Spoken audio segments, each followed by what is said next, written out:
Oh man, so we are live, people, man. We about to go through some things, do a quick little recap for the weekend, man. There's so many different things happened. You had the streaming university and the drama that came from that, mainly surrounding cooking with Kanye, man.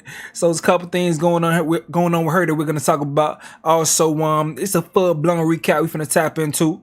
Y'all know we finna do some live content for the backup channel, the Black Twitter channel, by going through all the latest updates and crazy stories from that situation, mainly touching with the Druski skit that just dropped with that boy Low Key and Whiteface, if that is a thing, and some reactions to that. So we're gonna tap in with that, a few other things. As you join the live, make sure you hit that like button, man. We also gonna check out towards in the stream, see what's going on with the Diddy situation, see what's going on, man. What the hell? Oh, what the hell, we gotta fix that. But yeah, we finna see what's going on with that. Boom, boom, boom, boom, boom. Hold on, let me make sure we set it live, let folks know we out here doing a thing. Boom, boom, boom.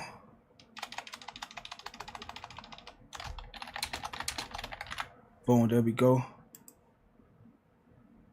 Bet. Alright, so I'm gonna make sure this is good. Why the hell this shit doing this, bro? Every single time, man.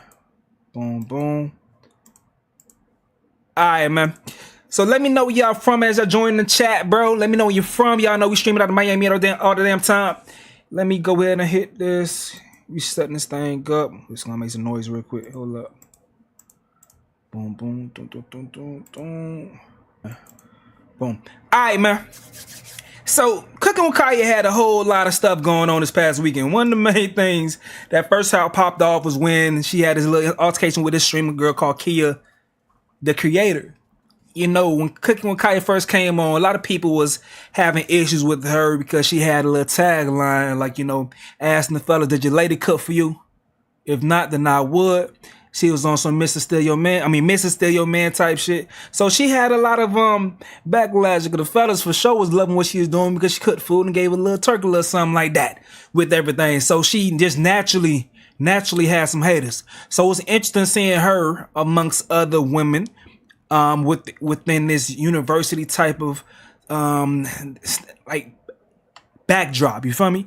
Because naturally, anyone ever in the college knows there's always drama that goes on in the dorm rooms, and that's exactly what happened. So things popped off when this girl right here said that she tried to be cool with Kya, and things didn't go as cool as she thought it would go. After you know, she thought she would be a girl's girl. Y'all know that thing people be saying, girl's girl and shit. So let me go ahead and get this clip going.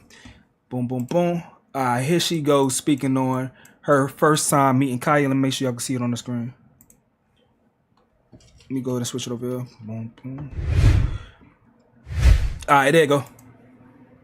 No, deadass, I'm not even making that up. Like, I was like, hey, girl. And I started dancing. I had seen her, and I was like, cooking with Kya. And she was like, fuck. Damn, bitch, okay. Because one thing about it, I'm trying to support every single body. And I'm trying to support you, too, cooking with Kya. So, yes, I did your little dance. And she looked at me like I was crazy with an attitude. And I'm like, nobody has done that on campus. But she did. But maybe she has a different vibe on stream. Alright, so from that point, Kya was like, damn, like, what's going on? Why chick mad with me? You feel me? So she was talking. Yo, I'm really confused about it. Like, I have no bad energy with nobody. I haven't felt no bad negative energy from nobody. So I'm a little bit confused. Because I do remember, like, a group of girls, like doing that. But, I said, you can ask anybody. I was nice to everybody. Like, I'm cool with everybody here. And everybody here is cool. That shit how it be always. But they saying things continue from that point with chick. Like, Kya was a professor at the university, at Stream University.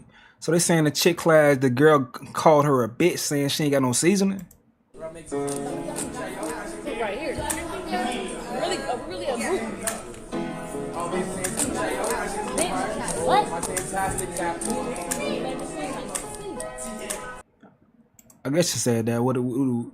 So she kept going on talking about the situation. And then you see how quick she was to call me a bitch? Like, she was so quick to say, what'd she say? Okay, bitch, or whatever. Like, girl, I don't like them type of attitudes. So it's cool. All right, now Kaya eventually approached the girl for a conversation. Let me peep this.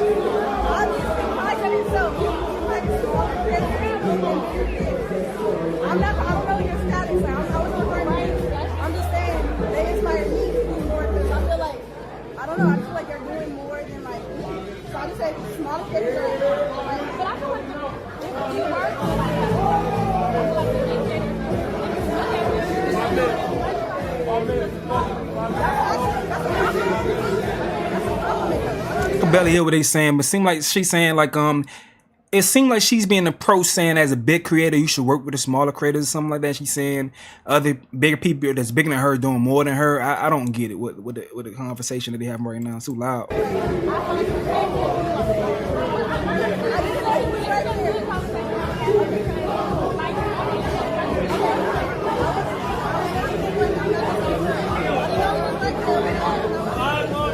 She's saying I'm not the type of girl. I didn't know you was right there. I didn't notice you. I guess when she said she was being rude or whatever.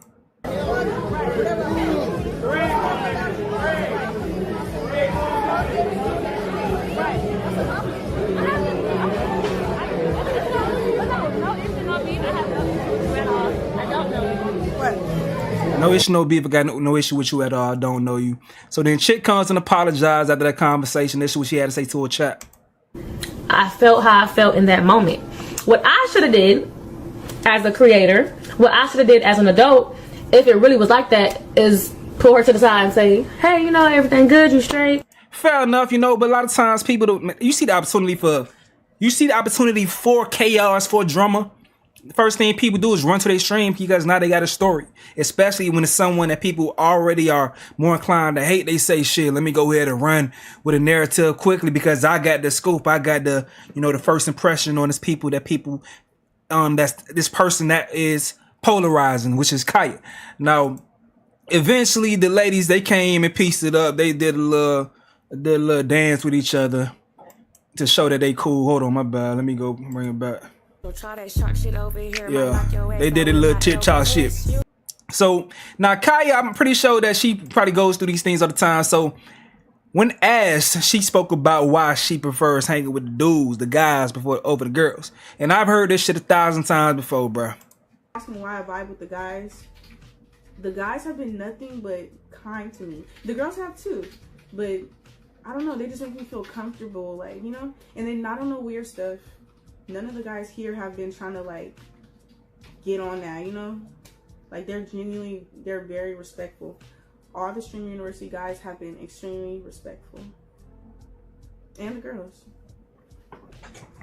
They've been extremely respectful. What y'all think about that, man? I've often heard ladies all the time say women are hard to get along with, especially when it's multiple, like, I don't know if I would say alpha ladies or the woman who wants to be the leader of the pack or the queen of the group. When it's multiple of those girls in one setting, it's automatically gonna be chaos. They gotta fall into line some type of way. Because usually I think a lot of ladies in their own world, especially in relationships, they could dominate the home as far as how they want things to go, it can go. But you go in the real world outside with other women and I guess the own queens of their castles, that all come together to congregate. It sounds like it'd be crazy. It sounds like it gets a little crazy. But so speaking of, she pieced things up with this girl right here, but this dude right here caused some more chaos in Kaya's life. This dude named Quan. Now this dude was out of the club with Kaya. DDG did some shit. It probably was a skit, a script or whatever. DDG had a situation. We had everybody leave the university, go to the club. Everybody's turned up, vibing, big fun, all right? Now, while having big fun, Kaya, while she supposedly got someone she's dealing with nearby at the hotel, watching everything like a hawk, sees his chick vibing and dancing. And while vibing and dancing, she throwing that ass back. And dude comes and slapped that ass cheeks. From that point, dude heart sunk to his asshole, pissed off, sad as hell. Because he feels like, damn, my girl out there with all these dudes that's on, got hella success, and now she's cheating on me because she throwing ass in the club and the dude smacking her ass. So, boom. He puts out these tweets. Oh, let me make sure. All right, there you go. He puts out these tweets saying, F Stream University, I just lost my ball. Damn, I'm in a hotel waiting for my bitch, and she at the club 6 minutes away from me, getting her ass slapped in front and live in front of 50,000 people. Clout a dangerous drug. Never trust no bitch. Y'all gonna learn from me. Taking that to the chin. Good run. 100. Zaay is back. Whatever. So dude right here. This is him hinting to be her dude. It says CookinWitKya definitely has a man, and he might just be 6'6". 240 muscular billionaire, cause ain't no way nobody ain't hop on that. She been in her dorm room chilling by herself. Everyone too focused on the same wants, not enough focus on the needs. Stream University. So he was cool when he seen that, like, oh yeah, I'm getting props because she in her dorm room not doing nothing. He was cool from that point, but the club event broke that boy heart. All right, so they got the visuals. Let me see. They got the visuals of CookinWitKya. Turn it up in the club. Let me see what's going on. So that should go right there. No, you gotta skip through because music. That's Talil, dude. One spotted on my mouse right here. I gotta skip it up a little bit more. Alright, that's Buddy right there. That slapped the cheeks. I guess that's them too.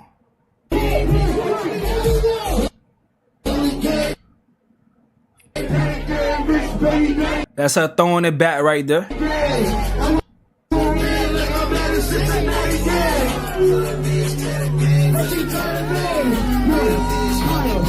Yes, yeah. And full slap on the cheeks right there. Boom.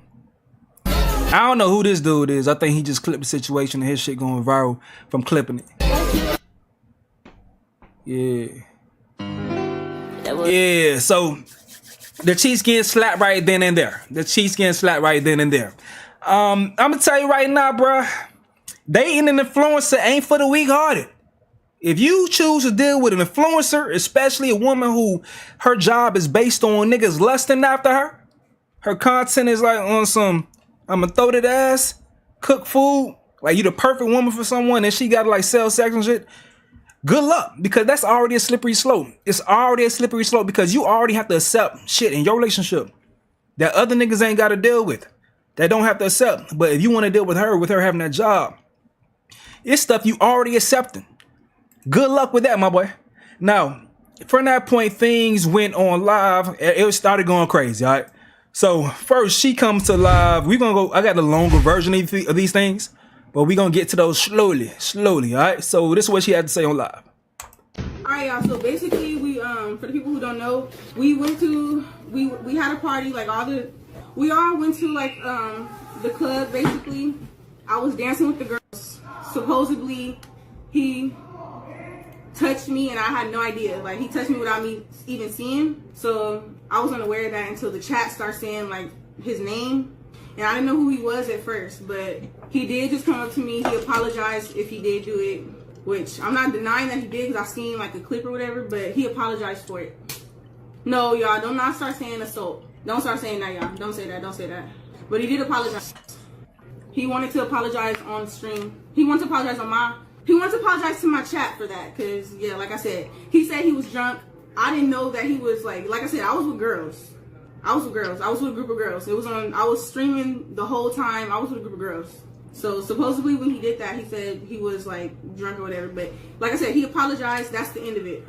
All right, so, based on her story and what you've seen, does that align? And also, do you believe what she did was called technically cheating? Run it back one more time. So she in the club, throwing it back. She's dancing with a girl. It is dudes surrounding her. Then one of the dudes that surrounding her slap on the ass. I know this is a stud right here. This is two chicks. This is another chick. This is her chick in front of her. I think it's a dude in this direction. Another dude, the dude that slapped her ass right here, chick in front of her. Yeah, so it is girls around her. But is that considered cheating to y'all in y'all opinion? Let me know what y'all think about that. You know, it's a tough one. All right, so this dude's response to the situation. Hold on, it's kind of low. Like, oh God, that's the only reason why we know, Zaay. Literally. So it's kind of good that shit happened, because it would have happened on some low key shit. He would have crashed out. Free Zaay. No crash gang the Johns out here. Nah, for real. Shark University. Let's keep listening. It's streaming university. He should have knew that she was gonna make content with other dudes. I knew she was finna make content with other dudes. I had no problem with that. Nigga, I wanted her to go up, nigga, get the exposure that she needed and go crazy. You feel me? Of course that. I knew that. But nigga, it was just some boundaries that I wanted set, my nigga. And not trying to control it, nothing like that. Nigga, it was just some boundaries that to level of respect that a nigga wants. You feel me? That ain't being controlling, bro. Like, I just want nigga want a little bit of, like, you feel me? Certain shit that I don't want going on. That's the game, bro. She a content creator. He should have knew the dudes there was gonna be thirsting over her.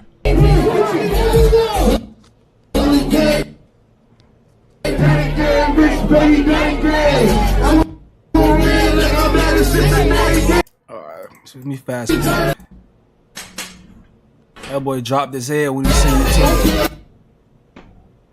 He making it worse for buddy. Level up. Can I see you as my crush? I will not judge. Teddy for I don't want love. Alright, so dude's sick now. Since he was going in, Kaya eventually went to her live stream and was going in herself on dude. Let me go ahead and see what's the first clip. I got it. This is right after the situation, alright?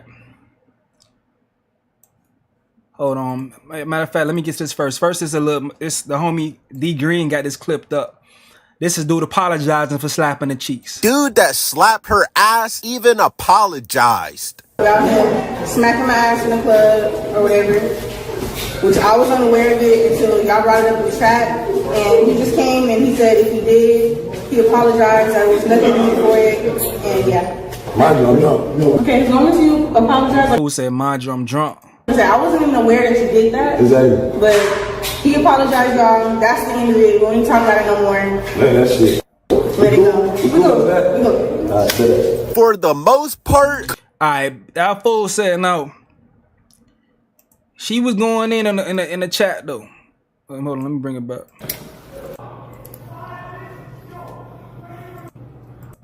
I guess this after she seen the messages. It took the text.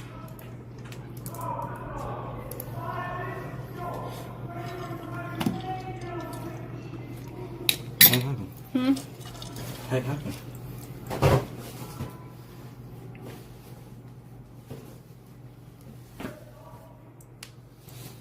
Look, read this.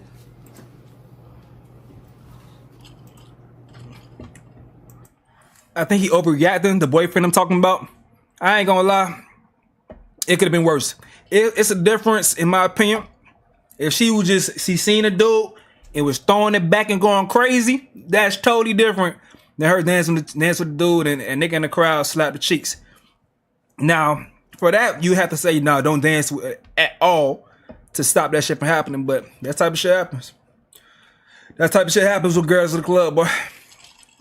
That shit, I would never want to just sit and watch my girl at the club, bro, because I want to fire off on everybody. Can't do it. Can't do it.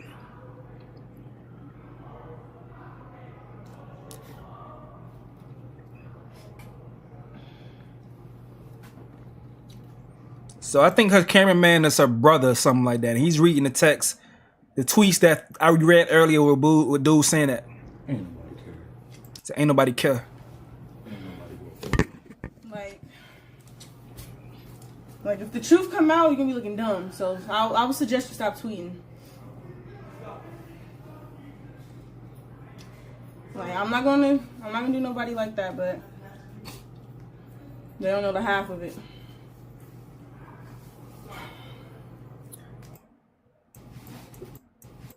I'm okay. I'm great. I'm having fun. Insecurity. Streamers University. How can you cheat with somebody you're not with? And what did I do? Like, I'm okay. I'm great. I'm having fun. Insecurity. Streamers University. Hello? Alright, now we got a longish situation where I did see some clips of her explaining a relationship, and that was really unique as far as how she break this whole situation down. And you compare it with so many different situations out here. when you dating someone, especially a woman who is an influencer, and she has more emotion than you per se, and you have to deal with that and the dynamics of relationship. So she breaks that down. Hold on, let me get into it.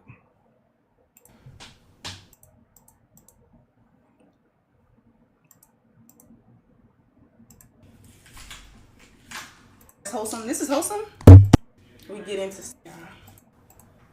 y'all. I'm here to before we go back out, because I'm sure we finna be back out. I mean, I'm sure they finna let us off lockdown soon. Y'all. You say you West Indian. Hey, I'm American, Haitian, and Bahamian, so I go to carnivals. I understand how that shit get. Y'all, if y'all really knew, y'all would know I don't care.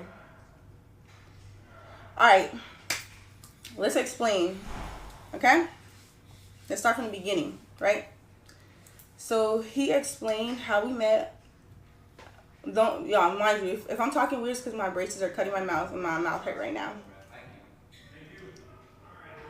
So in the beginning, the way he explained the way we met is true. And when we met, he lived in Texas, right? He lived in Texas. I lived in Cali. And I'm not going to say like too much details because I'm not like that. I'm not a mean person. But I'm going to just put it like this. So basically, he came to my, first of all, okay. So we met and we talked for like a month or two just over the phone. I didn't want to see him, like, he was trying to, hold on. Get to the fucking story, God. Hey, boy, Kaya cheeked up. I ain't gonna lie. I mean, we all know that though, but shit. Those are workers.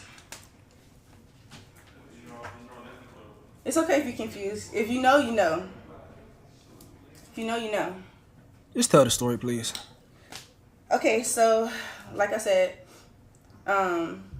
we met. We were talking on the phone and stuff every day. That's all true.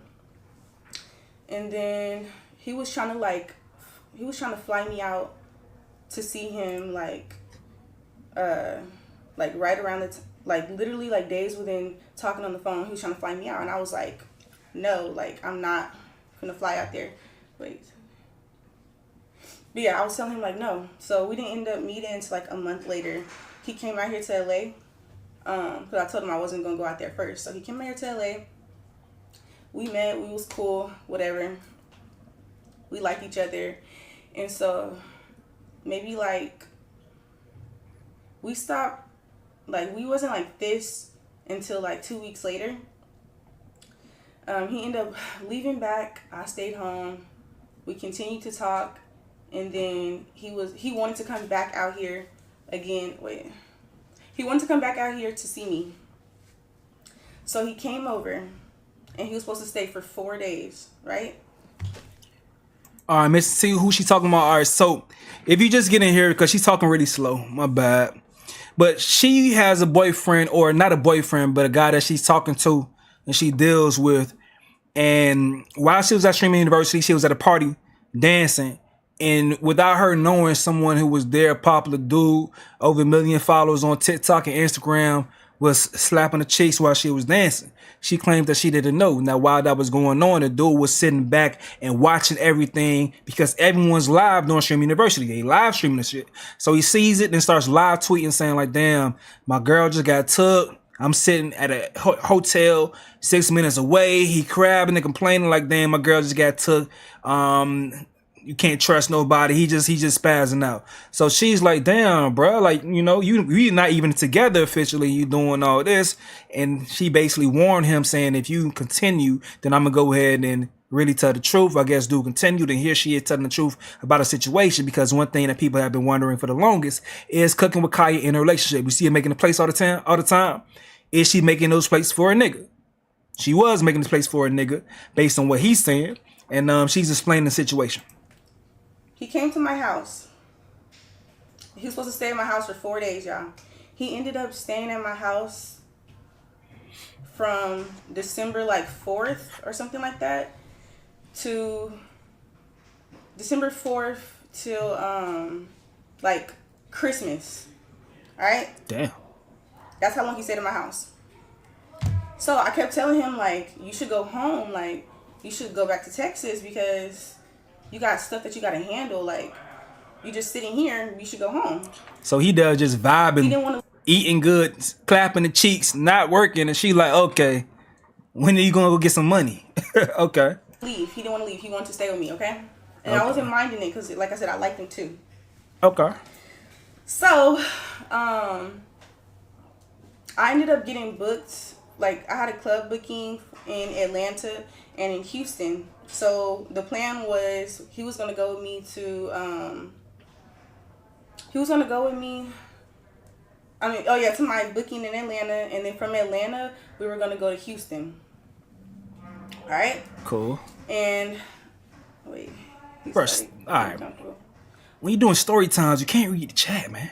Yeah. So, but y'all, I didn't mind it because around the time my sister had recently passed, like around. Boyfriend crashed out because he's a bit insecure. He sounded like a bum. Basically, that's what she ends. Eventually, she's gonna say. Now, it's going crazy. I don't watch red pill content. I used to consume it and react to it, but I'm seeing all the headlines. I'm sure she's pissing a lot of red pill guys off. But realistically, what she eventually gets into, it makes sense in the real world. And I think she gave dude a lot of chances and a lot of leeway. But let's continue listening. Around the time we met, so it was okay. Like having I live alone. I have my own place, so I felt like comfort in having somebody with me like 24/7. So that's why I didn't mind him staying for a few weeks. So, hold on. Now, let me clear this up right now. Okay. Me and him were never boyfriend and girlfriend. We talked, okay? That's crazy. You never boyfriend and girlfriend with someone, but they stay at your crib for about a month. I'm pretty sure ain't nobody just staying at your crib just cuddling. He clapping the cheeks. We doing things totally wrong. We doing things totally wrong for him to be doing that. Kaya, you're fumbling right there off the ripper. If I don't know what's her relationship with her daddy, a whomever, but they shouldn't be allowing that. Like, bruh, you not even in a committed relationship with dude, but you got him living at your crib or staying at your crib for that long. Like, what's going on? What are you demanding from him? Or what standards are you setting from him that you want to demand in the first place? But then over time, I don't know. Let's keep listening. We talked, and I'm going to explain that to y'all now. Because y'all going to be like, okay, y'all talked for a long time. But I'm going to explain to y'all why we talked and how we were never boyfriend, girlfriend.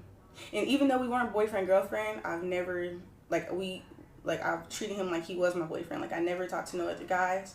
I never was with no other guys, whatever. All that. Okay. So, I'm not going to tell all his business because that would be, that would be me being a bad person. Like, I'm not like that. So, I'm not going to tell all his business, but long story short, something happened in Texas to where he had to come live with me. Oh. And we only really knew each other for a month, but I felt bad. Well, not even live with me. He was like, okay, he was going to stay with me for a little bit. And then he was like, oh yeah, next week I'm going to get a place out here in LA. Cause he was like, he said he wanted to move out to LA anyway, so he could be with me. That's what he said. So if y'all think I'm lying, I have receipts. There's nothing to lie about. He knows the truth. Homie say he felt entitled to the box. Her shit gotta be fire. Bruh, attractive young lady. Nice body. Cooking for you. She got bread coming in. She got clout. I'm pretty sure he felt like he was on top of the world and she was giving away. She was giving the coochie away at a discounted rate. Ain't even got titles. Oh, he was in the best situation for a lot of niggas. He was in an amazing situation. That's why I told him. I was like, are you sure you want to talk? Because if you want to talk, we're going to talk. God damn.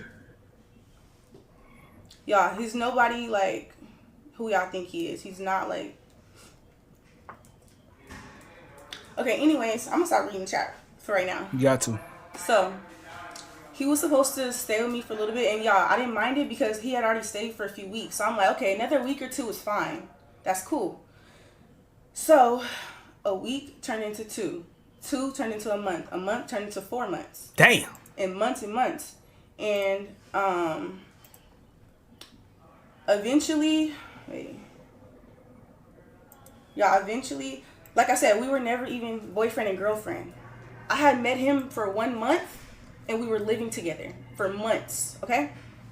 Don't get me wrong, I really did like him. Like, I'm not saying I didn't never have feelings or nothing for him, because why would I let him live with me to this day? He lives with me, okay? Not no more. He gotta go to his mama house. Or hopefully now he could go get his place. I don't know. I don't know. Anyways, like I was saying, like I said, we were just talking, and the plan was never for him to live with me, okay? The plan was never for him to live with me. I wanted him to have his own place. All right. So while she talking, I'm gonna put up a poll because I'm seeing it right now. Is he a bum or no? He just fell on hard times. Let me know in the chat. I'm gonna put up a poll. All right. I have my place, and I could go to your house. You come to my house. But I understood his circumstances. So me being the real person I am, I stuck by his side, like during times like other girls probably would have been like, no, okay. So no, I wasn't doing stuff like him. Yeah, at the time, before he met me, he was streaming and getting his money in ways, y'all know what I'm talking about, like gambling or whatever. I'm not like that. I was a braider before I was a content creator. I made good money. Y'all know braiders make money. I was making good money. I had my own car. I'm on my 3rd car, my 2nd apartment. I'm established as a woman, okay?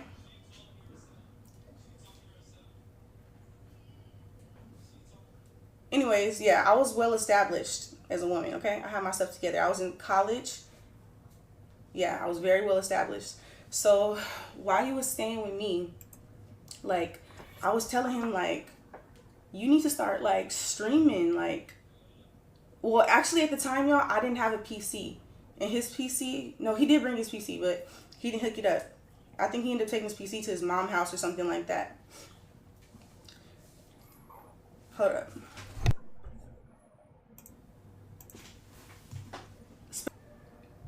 In a good place, and I was trying to be there for him. So at the time, I kept telling him, like I understand, like, right now you not mentally, like, in a good place, and I was trying to be there for him as much as possible. But eventually, after months, especially with us not being boyfriend and girlfriend, after months of me doing, like, pretty much everything for us, I kind of got fed up.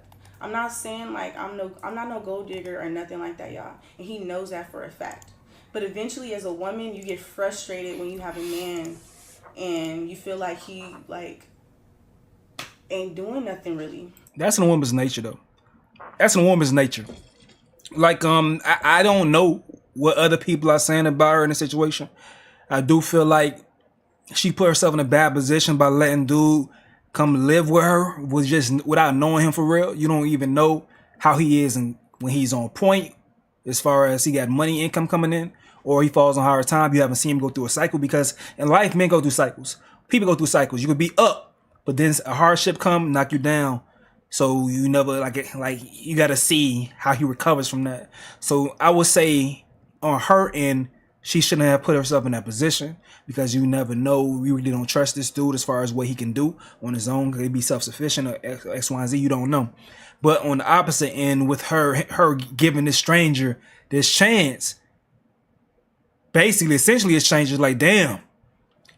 It's like, do you fault her, or do you get upset with her for getting fed up, or do you pity her for making that dumb decision? It's one of the two. So I was telling him, like, you need to start streaming. Wait, move. What's on? No, because he's trying to make it seem like I'm a whore. And another thing, so she's saying that he needs to start streaming. That's how you can tell she's young. She's young. Because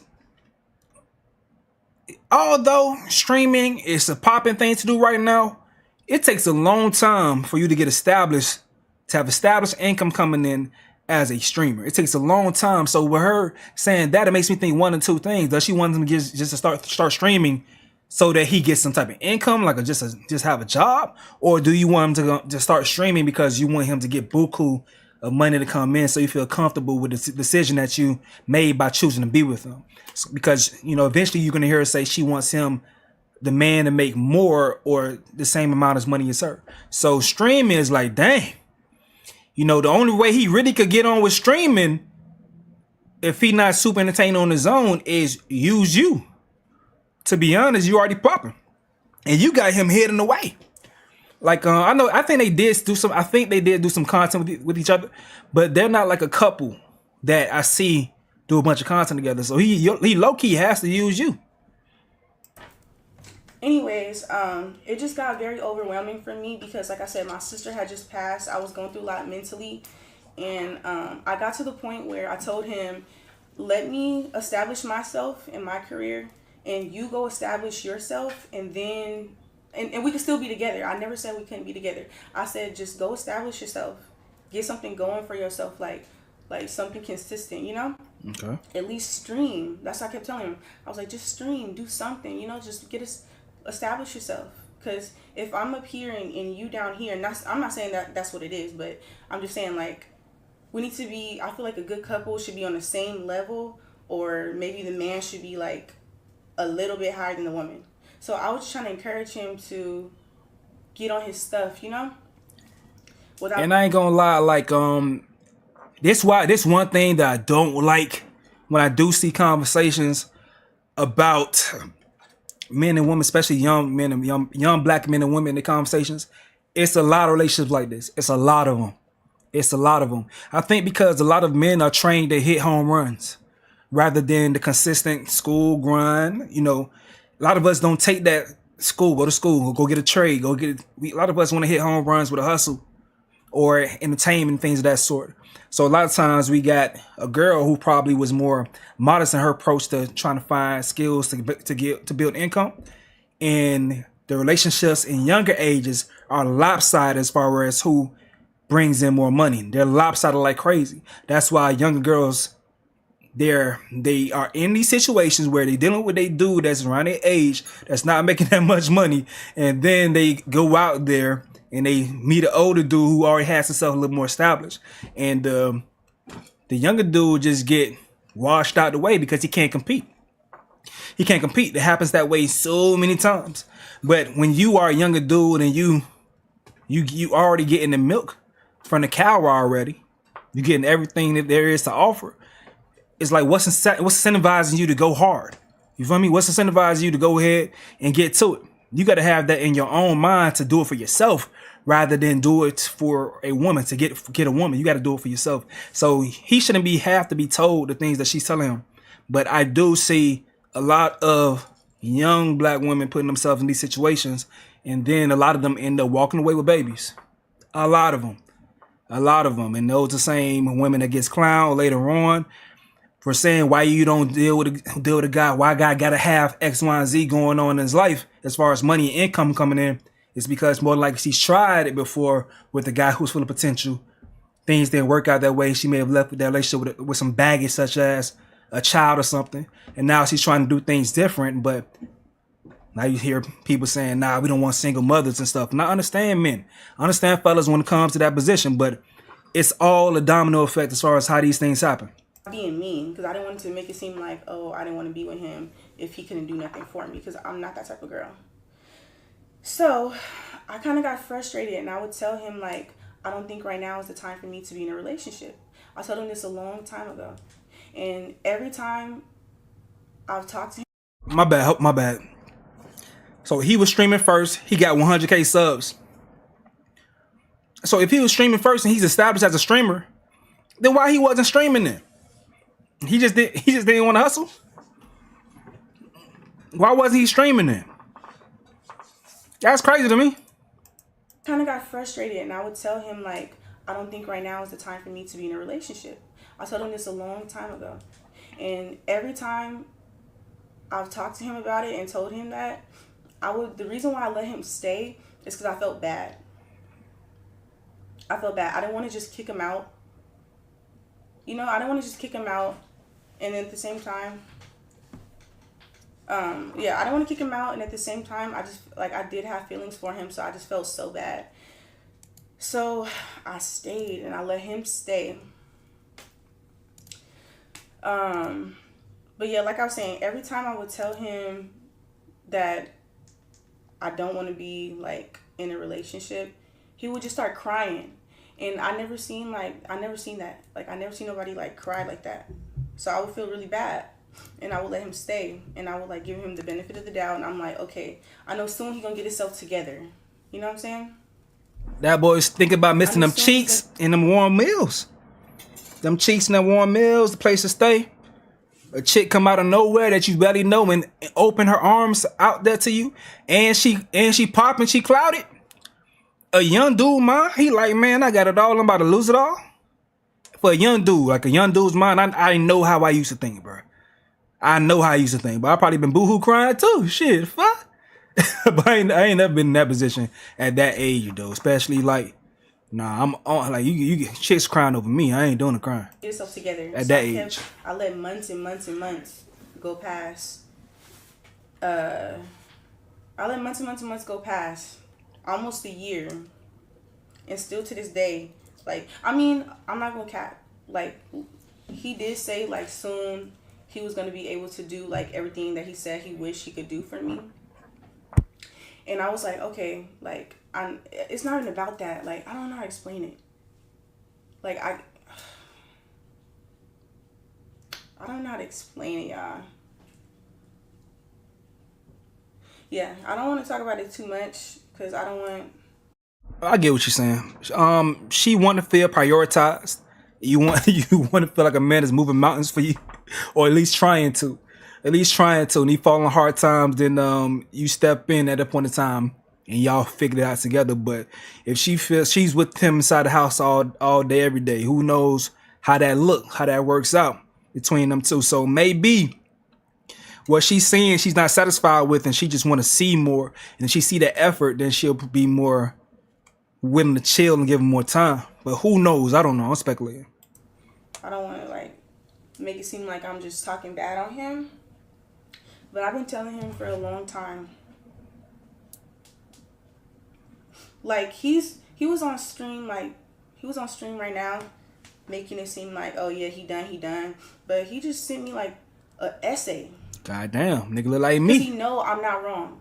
Okay, yes, like I said, I apologize. Hey, I be sending essays sometimes, man. I ain't gonna lie. Get my point across. Fuck that. For the club I can write like a motherfucker. Yeah, other than that, he knows I have never been with no other guy.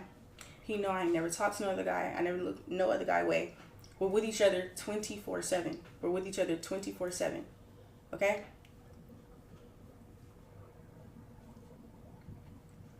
But like I said, as a woman, it just gets frustrating when you have somebody with you who you're not even with. Okay, y'all.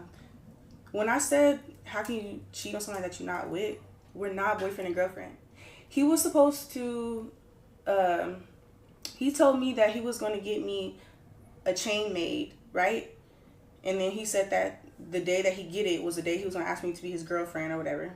Which I never asked for the chain. He said he was going to buy me a chain with my name or something like that.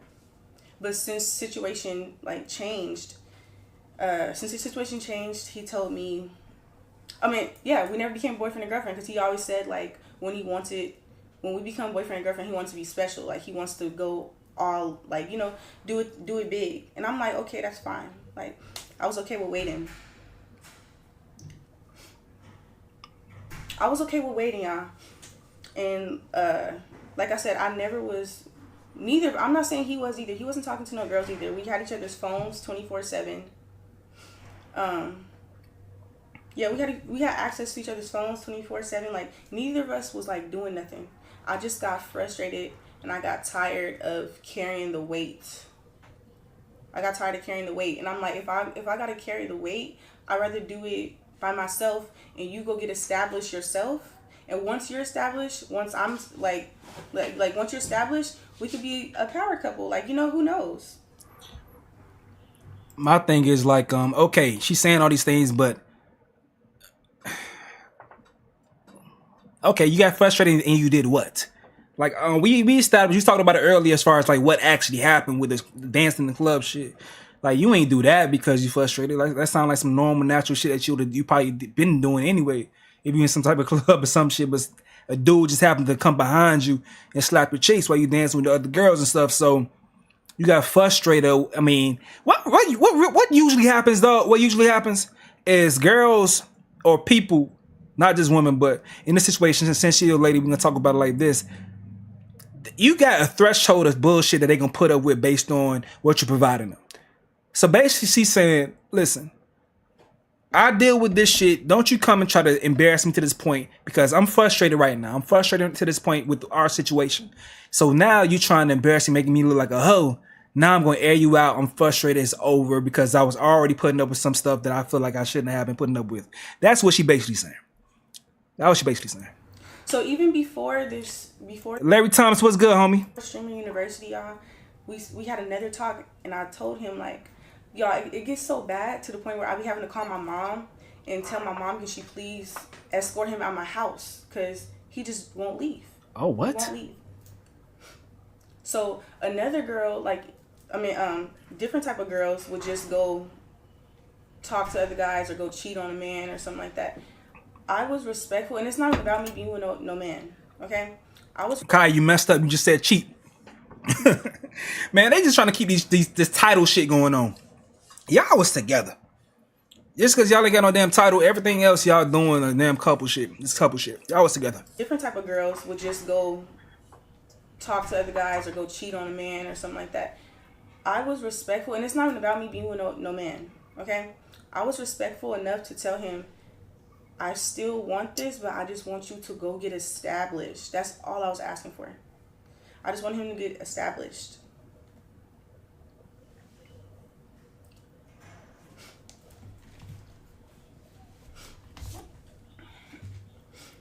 Okay?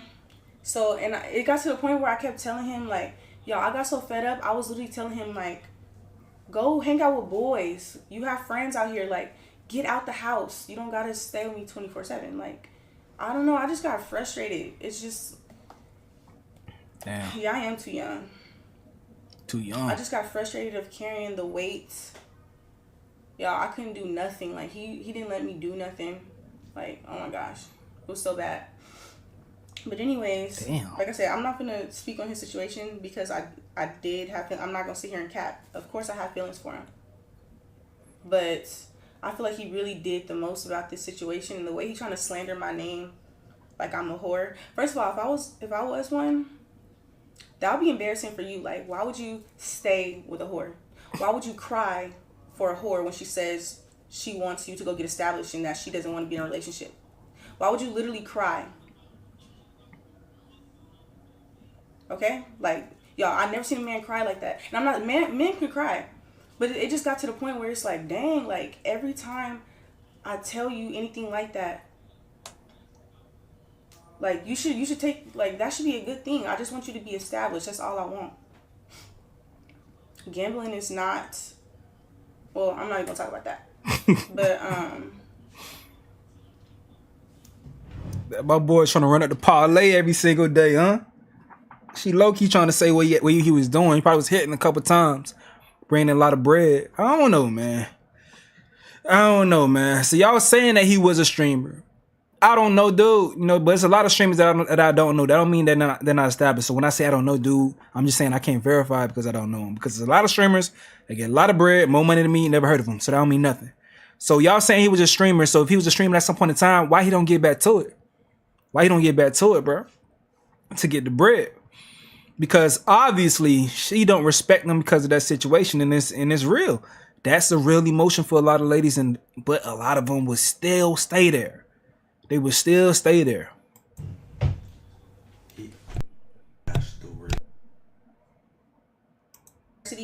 Hold on. She not wrong. She logical. I fuck with it. Right. I'm not finna say. See, I don't know if it's because my audience thinks a lot like me. Now y'all think different than me in a lot of things, but a lot of the guys in my audience, they understand where she coming from, but they have mercy for him. Some have mercy for him too. So it's an interesting situation. You feel me? But I would just say, don't deal with no content creator unless you're gonna do content with them. Unless you're using them to do content with them, don't deal with no content creator and think that relationship gonna end up with the best situation, dog. It's not for the weak-hearted. I'm here too long, y'all, because we got stuff to do. It's the last night of Stream University. We finna turn up. But, it ain't worth it. Y'all know, y'all, because I feel like I really didn't want to address this because I didn't want to have to, like, he making it seem like I'm just a whore. And so I'm like,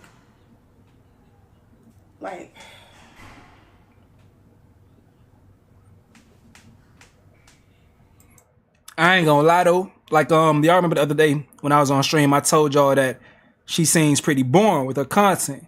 But if you got someone watching your content, policing it, telling you what to do, what not to do, then it probably would make you a little boring.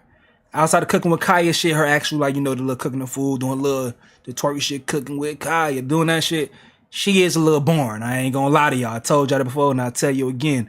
But it kind of makes sense. Watching for the night shift. Appreciate you, D243. We hanging out tonight. Couple more hours, we're gonna be vibing. But I don't know if she say any more about the situation. Let me see. I don't know. I've been telling him for months I didn't want to be in a relationship. I'm still gonna let you stay here. That's tough. Once you hear that, I don't want to be in a relationship shit. Yeah, that's when you nigga fighting for dear life at that point, ain't it? And yeah, that's pretty much it. Yeah, damn. Hell nah. Bro was trying to cope. He was trying to cope. Let me see what else I got up here from the situation. Nah. This what bro was saying, man. Let me hit this screen right here. That's what bro was saying. There's 3 things that I don't want. I don't want. Hold on, let me boost the sound, man. 3 things that you don't want. His sound a little crazy, like it's only in the left ear. So if you have headphones, it's only in the left ear. There's 3 things that I don't want. I don't want to be publicly embarrassed. You feel me? I don't want to be publicly embarrassed. She wasn't fucking with shit. Okay, I don't want to be publicly embarrassed, right? I don't want to be publicly disrespected, right? And I don't want her to let no nigga slide that's trying to get on that. Like, I'm not saying you gotta be disrespectful to the nigga and just automatically dub the nigga, but I no entertaining that shit. Put a nigga in a friend zone. The niggas that watch Twitch more, I'm publicly embarrassed now. Bro, I've been publicly embarrassed about this shit, nigga. Everybody that know me was like, what the fuck? Nigga, just because not everybody knew, a lot of people knew. I got a lot of supporters, bro. Everybody that knew me knew that we was together. So I was getting embarrassed the whole time, bro. Y'all should see my Discord game. These niggas are on my ass. I'm like, and the thing is, I'm in the Discord. I'm like, nah, you not doing shit. Nah, nothing happening. Nothing going on. No entertaining shit. Nothing. You feel me? We knew. Yeah, all y'all niggas knew. But and let me tell y'all why. Hey man, I ain't gonna lie. That shit will make you sick when your homies clowning you or your homies on your head. Your homies will make a situation 1,000 times worse. And I'm pretty sure that's the same for ladies too. Your friends will make you mad. You didn't even think you're supposed to be mad about some shit. So I would say, like, bro, yeah, your Discord was hot, but that's something you can get over. You can ignore that and move past that situation because the masses did not know or did not even acknowledge the situation. You could just, that would have blown over and not even the full, that would have blown over in 6 hours. That would have blown over in 6 hours. The chat and everyone is one who made that big. I didn't fucking know about the shit at all. You wouldn't have been publicly embarrassed. You internally embarrassed within your clique, your Discord, whatever. But once you go ahead and say what you got to say, that takes it to another level. Now we all here people in my chat, it's a poll about, we talking about whether or not you a bum. I asked if I don't know if you was a bum. I think you feeling hard times, bro. I know how that shit go. And sometimes you can get into a mind state when you don't feel like creating. So I understand how that shit goes as well if you're a content creator. So I don't feel like you a bum, but I understand the frustration on both ends. I definitely get it. But that's your insecurity. What you are right now is you're insecure. She telling you to be a streamer. You need to stream more. And whole time, or she ends up at a streamer university with hella popping streamers that's already on people that have the job that she's telling you that you should get. They killing it right now. And you sitting here sweating because you're probably insecure. Like, damn, she's with the dudes that she's saying I should be. Why it should be like. So you watching like a hawk, and next thing you know, nigga slapping the cheeks. She don't know that her cheeks getting slapped by the dude, but nigga slapping the cheeks. You go off the deep end. You jump off the deep end. I think you could let it slide. Because listen, your homies protecting you. They gonna go ahead and go crazy because they protecting you. But I don't think you had to say nothing, my boy. I'ma just be real. I don't think you had to say nothing publicly. You could have had a conversation behind the scenes with her about it, and that would have been that. But I think if anything, you probably embarrass yourself more than anything, bro. Just to be real with you. You embarrass yourself more than anything. But he trying to get over the situation. He was on stream right now, making it seem like, oh yeah, he done. Divine, what's good, girl? He was on stream right now, making it seem like, oh yeah, he done. But he just sent me like an essay. He got the BBL. The builder baddie just walked in the room. I ain't gonna lie, bro. You can't get over the natural body with a builder baddie. That ain't how it go. Yeah, he done. But he just sent me the builder baddie dragging them inflated cheeks. Like an essay. Yeah, you can't get over the natural baddies with the builder baddies. That ain't no equal swap, my boy. But hey, a nut is a nut, I guess. I don't know. Hold them hoes cook. Yeah, PR train. So they talked about the apology. What they say? Let me see. She came with it quick. All right, poems by Kia. Who are these people? CookinWitKya, that's the girl who went popular like last year towards the end of the year because she was doing the viral videos saying, hey, did your girlfriend, asking dudes, say, did your girlfriend cook for you today? And she'll do a little twerk. Girls are like, she can't even cook like that. That shit look nasty. The shit probably ain't even seasoned good. All this stuff, And she went viral for that. She was at a streaming university with Castanet. While she was at a streaming university with Castanet, she had a situation where she was out partying, and while she thought she was dancing with a girl, she says that a guy slapped the booty. She didn't know she slapped the booty. Dude slapped the booty, but it was being live streamed. This is the dude she was dealing with. She said they weren't together technically. They was together though. But he was upset because the dude slapped the cheeks, and that has spiraled into all this shit with him saying, oh, my girl cheated on me. People saying, oh, she cheated on him. It's a bunch of bullshit. But this is his response right here. That's for the people that just catching up. Ain't gonna lie, Shotty might be PR trained. She came with it quick. Connie said that sounds like a homosexual to me. Goddamn. All right. She don't never be posting like that's smart as hell to say like. No, she can't. Come on, chat, man. They was together, chat on my soul. Like, I know. You know okay, so they reacting to her saying they never was together, but the homie saying like that ain't what it was. But that's what women will pull that card. And ladies, y'all pull that card. I don't know if dudes do because I don't date dudes. I don't fucking know. You could tell me in the chat. But if you do some shit to a chick, or if some chick do something, and y'all not technically together, she gonna pull that card. Oh, we not together, so it don't matter. I know. I think dudes may do it too. I be hearing stuff. I be hearing things, but I know for sure ladies do it.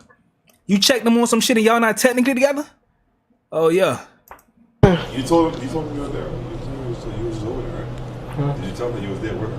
Yeah, nah, they knew I was in the hotel, man. They knew I was in the hotel. Yeah, they was up together. I don't have no hands.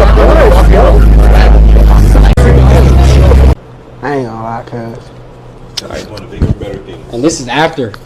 This is right after, like you would think that I did some crazy. I ain't gonna lie. It said at last you wanted to be heard. Let me watch that again, bro. I ain't gonna lie. I gotta watch that again. I gotta watch that again, bro. After that, later on last night, the boy ended up coming to me and he apologized for it. He told me, he was like, he said, I was drunk last night, and I ain't gonna lie, bro. He overreacting. He overreacting. He may have been fed up too, or knew the walls are closing in, and he using this situation to say, all right, let me go ahead and springboard off this shit from my own career, because that was some light shit, bro. That was some light shit. If she was throwing that ass on dude, that's different. But she dancing with the girls, dude just reach over, slap the ass. You know, that's some shit you should want to go ahead and check him for. But he don't know that y'all together. That's another thing. You don't want to be a secret. Nigga feel like he a secret. That's a whole nother level of animosity and resentment being built up. If a dude feels like he's being kept a secret while he's dealing with a girl, so dudes don't even know they disrespecting you while you being disrespected. But that's some shit you check the nigga for slapping the girl ass when she don't even know that dude slapping her ass. That's something you check him for because she didn't know. So, but I think dude knew the walls are closing in on the relationship, and he just saying, man, let me go ahead and use the situation to get my streaming shit back going. And okay, do your thing, my boy. he said, I apologize if I did anything, you know, like without your consent. And so he was like, okay, we're talking as adults. Like, he just wants to apologize as a man. And then he asked, can he apologize to my Twitch? So I ain't gonna lie. Let's be honest real quick. I watched the apology, right? Did he or did the nigga not say? But like, it's like I gotta see the full clip of the apology, bro. Because did he or did he not say that she said that she wouldn't have minded if she knew it was him? Like, but she ended the conversation short. Like she like interrupted him and ended the conversation short. I'd be crazy if that's the case, my boy. He said she told him that she ain't care for real, right or wrong. But then when he brought it up to the camera, she was acting confused. Like, no, like she's like, what? It's on TikTok. I gotta see the clip. I need to see that clip. Can somebody please whisper me that clip? Comments. This right here. This right here. And he just came and he said if he did, he apologized. I was nothing for it. And if I did, like I said, I apologize. But if I did, what did you say? If I did, what did you say? And I know how she looks when she's playing. I promise you, I know how she looks when she's playing. Gang. Okay, as long as you apologize, like I said, I wasn't even aware that you What was you just telling me? apologize, like I said, I wasn't even aware that you did that. Exactly. But he apologized now. She skipped over the question, man. What did you tell him off the camera, right? Yo, like, oh my gosh, nah, bro. After this, bro, like I said, I don't want nobody bashing her, nothing like that, gang. I don't want none of that going on, bro. You feel me? But after this, I'm gonna let this be. You feel me? I'm not trying to downplay her. I'm not trying to make her look crazy, nothing like that. I'm just showing my. I hear my boy. Devon says she want him established, but what exactly is her definition of established in your early 20s? And that's why I went over early, dog. I wish that I was being told what's the average income for a male in America. And what's like, because like once you know those things, do you understand? Okay, what's the realistic things to go out for? What's the realistic majors to go ahead and try to get? Or what trades should I go ahead and go for? Because a lot of jobs you don't look at as attractive when you are a young black man. Now in the hood, we are finding things that sound more tangible, more realistic with the more information that we have.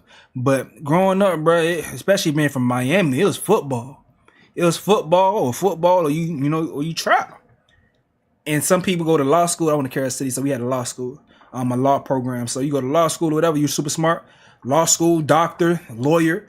It was the simple things, but you didn't know about all the different professions out there that get you good. Have you make sure you establish yourself and having a good life, or you're not even taking the trade seriously because we will shit on trades or shun trades.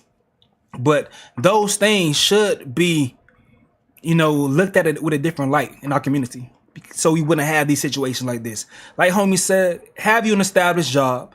Why are you out here hustling and doing the other things on the side as far as the entertainment things? Like, you got to have both going on at the same damn time, so you wouldn't be in these situations. Like, this is real shit. This is something I struggle with as well, especially being younger. But I went to college though. But it's still like, I said everything I said already about when the dynamics between a young black woman and a young black male in relationship together, and how the income structures could be tilted if you not out hustling. You feel me? It's different. It's different. Like, I could tell a story which is crazy. Like, my college girlfriend. I met my college girlfriend because I was her plug. Crazy, right? One of my college girlfriends, I met her because I was a plug. But then when I wanted to stop serving, I stopped serving, and I wasn't making as much money as I was because I stopped serving. And then she like did hair and stuff. So then she started making more money than me because I wasn't serving no more. Shit was different. Dynamics just immediately switched. Shit crazy. Things happen like that all the time. But all right, after seeing Cook with Kanye twerk on men, this is dude. This is not. I want to eventually move on. All right, we're gonna segue to the next topic. So the C says this about DDG. Because we about to segue to the next topic. But Diddy is actually a genuine, nice person. Like, he is shark. He be sharking, but to me, he's just a genuine person. He's never been like a weirdo. He's very respectful. He's very helpful. He's very, like, kind. He really genuinely cares. Like, around the time I just stopped posting, like, he would just randomly text me, like, Kaya, keep going, keep posting, this, that, and the third. Like, he's very genuine. And I didn't say nothing at first because I already knew people was going to be like, oh, she only saying that because she like him or something like that. Like, people just always twisting words, but he really is genuine. He's very respectful. If I literally show y'all our messages, he has never said nothing weird to me. As much as y'all think he probably have, he's never said nothing weird. Like, he sent me what camera to get. He gives me advice on content. Like, it's one nigga that think he's so slick, bro. I don't even want, like, I'm not gonna say no names or nothing like that. But it's a nigga that think he's so slick, bro. Niggas be trying to give advice all day, every day. Niggas be trying to do this, that, and the third. I know a nigga want to fuck, gang. Like, bro, I'm a nigga my damn self, gang. You feel me? I can't hate the player, I gotta hate the game. You feel me? I can't hate the player, I gotta hate the game, gang. You feel me? That's how that shit go. Cause I'm a nigga myself. And a nigga done did some shit to fuck a bad bitch. You feel me? So, I'm a nigga myself, but I know how that shit go, gang. Like, niggas sitting there trying to do all this and all that, bro, nigga know you wanna fuck. I ain't gonna lie, but nah, niggas be trying to give advice all day, every day. But so look, nigga, I had to talk to her. We talked before this shit, you know. I'm trying to get to understanding and shit like that. I let her know. I'm like, yo. Hey man, what you gonna do? That's how niggas. That's game though. He right. That's the game. Dudes gonna run this type of game on your chick. If you are in a relationship, they gonna run the being supportive game on the girl. Keep a close ear to your situation while being supportive to her in ways to benefit her. And then when she free up, because she feel comfortable with you, X, Y, and Z, when she free up, niggas strike. That is game. Niggas do that. I am a nigga who have done that. I respect your relationship. I respect it, but you know, you want some advice on some shit, I got you. I got you. And girls and women would appreciate that so much because you didn't try them and you respect their relationship. And when they free, when they free up, sometimes that dude who was respecting their relationship, and had things going on for himself, in her back of her mind, she like, if I had a chance and I was free, I may give him a chance if he was willing. I've seen it. I've lived it. He is on point.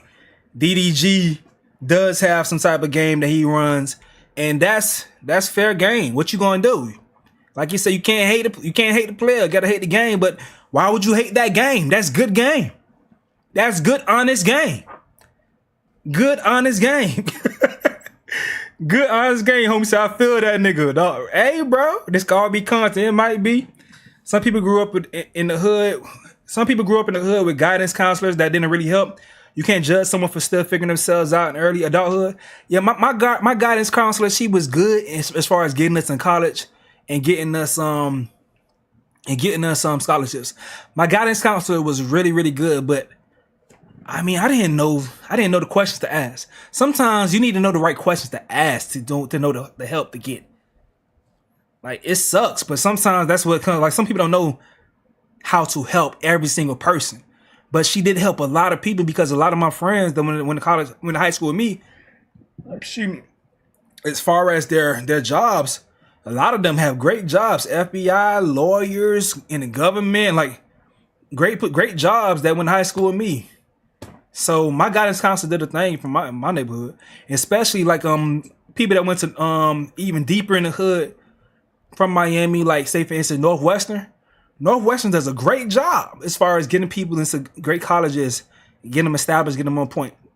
Northwestern's a good school, but it's in the hood though. But it's just sometimes it's not what you just do for the people that's to the top. Like the cream always gonna rise to the top. It's about the medium, like the median is, and like that has to do with the parents as well. Because once again, you got to know how to help somebody, and sometimes you got to know the right questions to ask from people. You feel me? Like all those things matter. All those things matter. These youngsters smart as fuck, man. But yeah, man, DDG run that good game. You can't hate the game that DDG ran, and DDG did great PR for himself because people thought he was over. Thought he was done with. And India Love got backlash for saying this about DDG. Hold on. Let me go ahead and bring it up. It's a lot going on tonight, man. And we can catch up. That's what we doing today, man. What the hell that clip went? I just lost it that damn fast. I just bring it back. I'm going in on me. No, I can't just bring it back, dumbass. Am I lost that clip that fast? Hold on, I'm gonna get it. Boom, boom, boom. There you go. All right, so this is what India Love had to say about DDG that have her catching backlash. The fuck, like when you got genuine people in your corner and a genuine person like Moo, who genuinely is like a great guy, who doesn't have no expectations other than wanting to see another person win and do good and be respectful, and every great attribute and characteristic in a person, he shows that in every way to me. So I don't give a rat's ass who, what, when, where, why, and how. Like, I'm very much team Moo. I'm very much team, like, you know, you gotta like do for those and pour into those who pour into you, and you gotta like really pay attention to people's character these days. Like behind the scenes type of character, when nobody's watching type of character. And I feel like he gives and how the fuck. So y'all think this all PR for DDG? Man, what if he really on point, man? WPR training. Who you saying PR trained? Is DDG PR trained? Or is India Love doing PR for him? Like, what y'all think? All right, so this girl says, that's not like, what we all should be saying as women, team woman, right now, in this situation with DDG going back and forth with that. That's not what we should be saying. This girl always got something going on. I be seeing her on Twitter. She's a character on Twitter. And you know how some people, I know y'all got content creators that y'all watch. You know if a topic come up, you are wondering what the content creator gonna say, you already have an idea what side they gonna take based on what happens.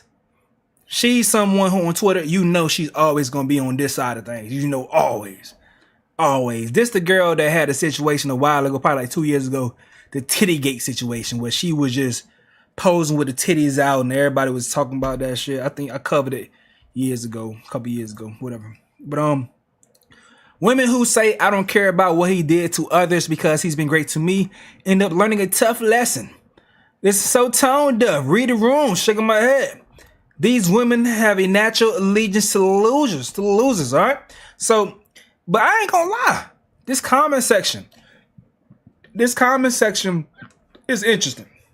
This comment section is interesting because not all ladies think this way. I think all ladies are pretty fair when it comes to judging the situation that's going on with DDG. Let me go ahead and bring it up there. So fellas, don't just go ahead and kill the ladies. They are being fair. This is cherry pick comments. Let's go through this right here. All right. So how are y'all mad that he was a good person to her? That's a lady. This lady right here says nothing is confirmed. No court evidence. Thank you for saying that, baby girl, because I get so mad when people say, court documents say In the court document, nothing but a lawsuit or filing from one individual, which could be lies. So just because something is a court document don't mean it's true. So nothing is confirmed, no court evidence. So for now, we're all just going off of he say, she say, and what media has allowed us to see.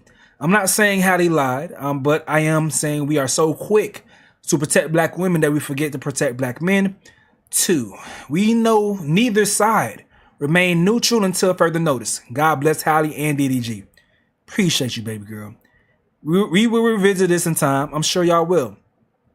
Why do people not like DDG? I'm genuinely confused. I'm sorry. I'm genuinely curious. I have heard more positive things about him than negative. We all don't have the same experiences with people. Time to normalize that. This is all ladies. Don't kill the ladies when it comes to this shit with DDG and Halle. It's not just that. You have Halle fans who happen to be ladies. But it's not all ladies that's just killing him. It's everyone has their free mind in this. I'm gonna go ahead and give room to that. It's free thinking from this. It's not group thinking when it comes to this situation for whatever reason.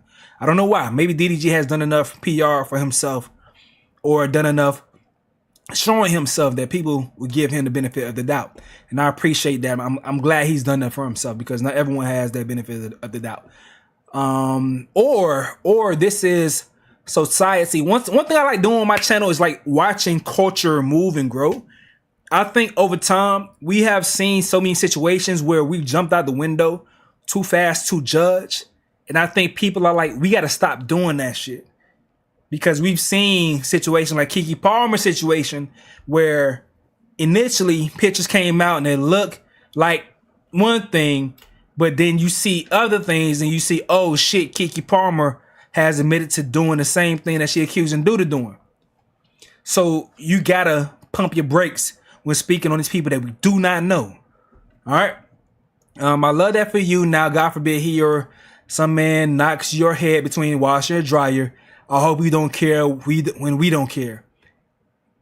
This is the first man. Once again, I'm not cherry picking shit. I'm going straight down the line. This is the first man that said something negative about DDG. The first person that's negative, I think, is a man that's saying something about a situation. It's a man. All the ladies showing neutrality. They're neutral on the situation. A man said that. Okay? All right? Okay. All right, so baby daddies treat every woman aside from their baby mama's great. I'm not exaggerating when I say every woman except the baby mama get treated with the utmost respect. Okay, that could be a thing too. I'm not saying it ain't. That could be a thing too, for sure, for sure. India is not the only person who says positive things about him. Can't get mad at her experience doesn't mean it won't change in the future. Men are good at changing face. Okay. People are good at changing face. I'll say that right there. She actually knows him, not us in the comments. He spent time cooking with Kaya too, but you don't see my girl doing all that. Someone corrected her and saying she did, and he knows her through his cousin Tio. So Kaya did show DDG love. We just played there. Mind you, we don't know Halle or DDG in real life, and y'all are losing it in the comments. So what y'all saying over here, man? Okay, India Love got Diddy PR training. They know how to monetize their attention. They about to bounce back and forth of each other. They all finna run up a bag off each other. Exactly. DDG is a master alchemist with negative energy. Once I heard his class, I said, this is a smart brother. He know what he doing. Everyone is so judgmental and swear they have all the answers. We are living in some very annoying times. I agree with you, Devon. All right, so at the Stream University, DDG did win the MVP because that boy, DDG was making a master, like homie just said, his storylines that he was creating out of thin air was masterful. Like, it's improv. This shit is improv. That's what streaming is, especially with live in IRL streaming.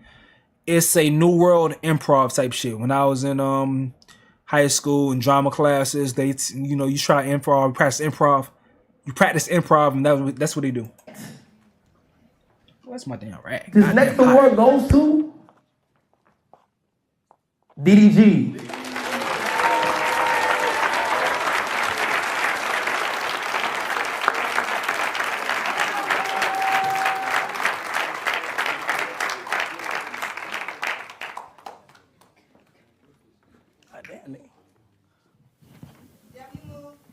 Make some noise, everybody. I want to give a shout out to Kai for always seeing like the good in me. I know a lot of y'all be seeing the shit on the internet, so I really appreciate you for having me. And shout out to y'all for streaming, getting up every morning and doing y'all thing. We doing good, man. We turning up. After this, I do want to say this. Y'all know I like to motivate and shit. Make sure when y'all get home and y'all get off that plane, y'all spark that stream up again. Don't leave this motherfucker and then think, oh, this is it. We got to go every day for the rest of the year. Poems by Key. I know I already said what's good before, but what's good again? Eli, what's good, my boy? All right. Shout out to Kyle, man. Make some noise for him for putting this shit together. Oh, hold on. And I want to shout out the Mafia, because y'all know I ain't never averaged 100,000 views in my motherfucking life. So shout out to the Mafia for showing love.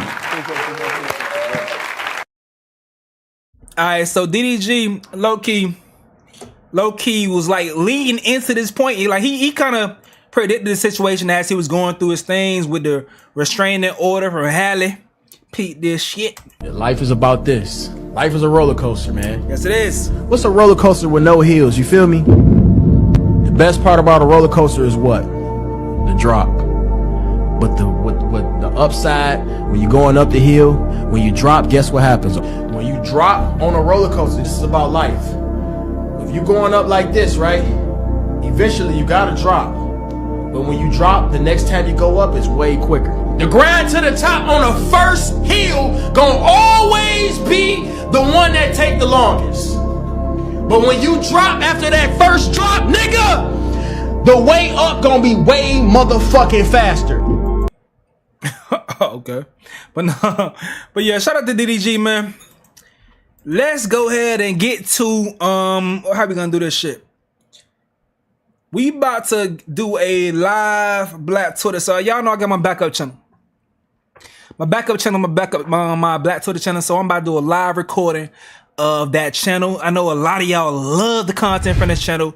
I be saying I got to do much more of it because this is when I really can have my fun getting into my bag as far as, you know, my real character, my real persona, who I am in real life, having fun and playing and shit, not just my work shit. My professional shit. Even though I'm not as professional on my main channel, but it is what it is. But we about to get to the live recording for this shit. The Black Twitter shit. So let's get to it. I'm gonna give y'all an intro and all that good stuff. So let's get to it. How we gonna do this? Let me go and shut up from here. Woo. On this one, the main topic is the Druski shit, as y'all see. Because a lot of stuff going on with that. Alright. So let's get to it. So, oh man. So welcome to another edition of Black Twitter, man. My backup channel over here. So we get into all the latest and greatest content from all over social media. So the first thing first, Druski did this skit right here, and folks is going crazy on the internet. A lot of good comments, much more good than bad. A lot more good than bad. But peep this shit real quick. I know that ain't red. Red, man. I'm chilling. I'm posted up. Posted up, bro. Y'all boy come shot, man. I ain't on shit.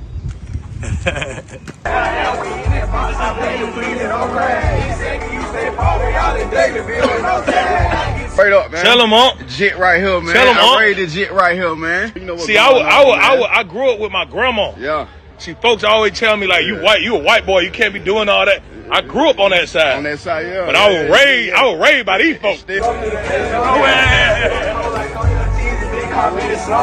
I grew up with white folks, but I was raised in the dope hole. In the dope hole, man. I was raised in the dope hole. Man. I witnessed it with my own eye, man. For real, man. Changing diaper, man. Walk around with pull-ups. I'm thinking about another lane. Okay. Another, gotta, you know what I'm saying? Another thing. Another. I know what you mean about it. I ain't said though. Niggas in trouble. You niggas in trouble. You niggas in trouble. It's my hood.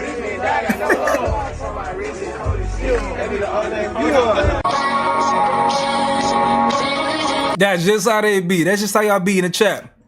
All y'all swirlers. I know some swirlers in the chat. Don't hide. Don't hide. Do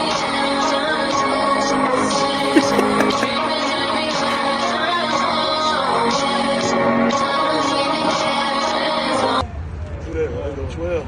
Go 12, man. I'm hungry. I'm tripping. Get out of here, bro.